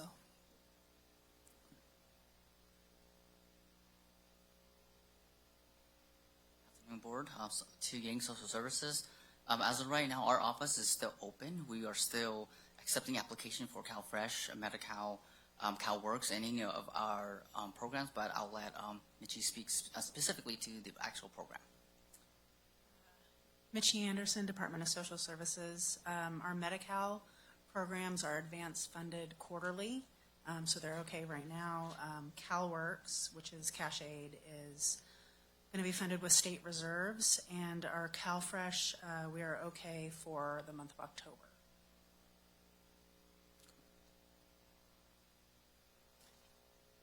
Tammy Mariscal, Behavioral Health Director.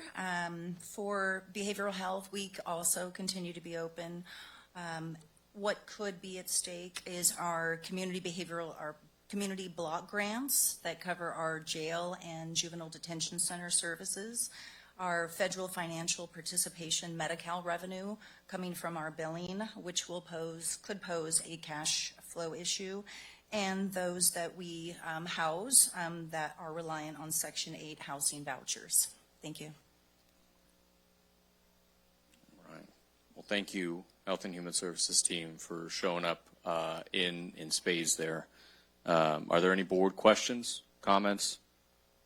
All right. Seeing none, then, I imagine that things will be somewhat business as usual for a little bit. It's just on my mind that to any department heads watching, please keep us informed in staff reports, especially as we have projects or anything that is somewhat on the line. I know that there's a lot of federal money flowing or not flowing right now, and I want to make sure we're just anticipating any issues coming up. So,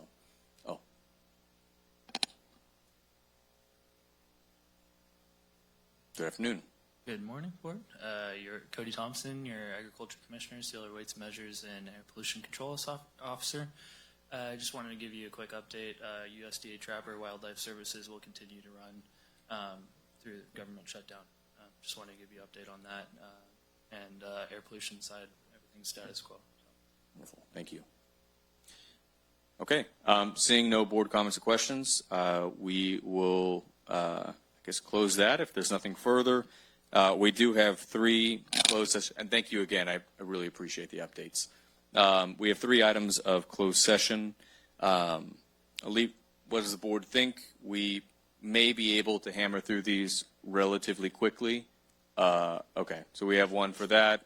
Is that fine with everybody? We would be then having a delayed lunch for some of our staff, but yeah. Let's try to do it to 1. We'll see how we're doing. Do we need to announce now whether, I guess we have to let them know whether we're going to come back. There's no anticipated report out. Is that correct, Council? That's correct. As far as I know, we're not anticipating any announcements at a closed session. So okay. At our old counties, we could adjourn following a closed session if that's the preference of the board. Let's have the clerk read items 14 through 16, and then we'll adjourn into closed session. Item number 14, closed session, public employee appointment, Authority Government Code, Section 54957B1, County Administrative Officer. Item number 15, closed session, conference with labor negotiators, Roger Root, Interim County Administrator, Liz Peterson, Deputy County Administrator, Karen McGettigan, Human Resources Director / Risk Manager, and Deb Schumann, Human Resources Manager. Authority Government Code, Section 54957.6, all bargaining units. Item number 16, closed session, conference with legal counsel, anticipated litigation, significant exposure to litigation, Authority Government Code, Section 54956.9D2, one case. Okay. We'll open up public comment on items 14, 15, and 16. If any members of the public would like to make a comment, please come forward. Going once, going twice, going 3 times. There we go. You're out. All right. We'll close public comment and adjourn into closed session. We do not expect a report out after this. So you guys are free. Thank you, everybody.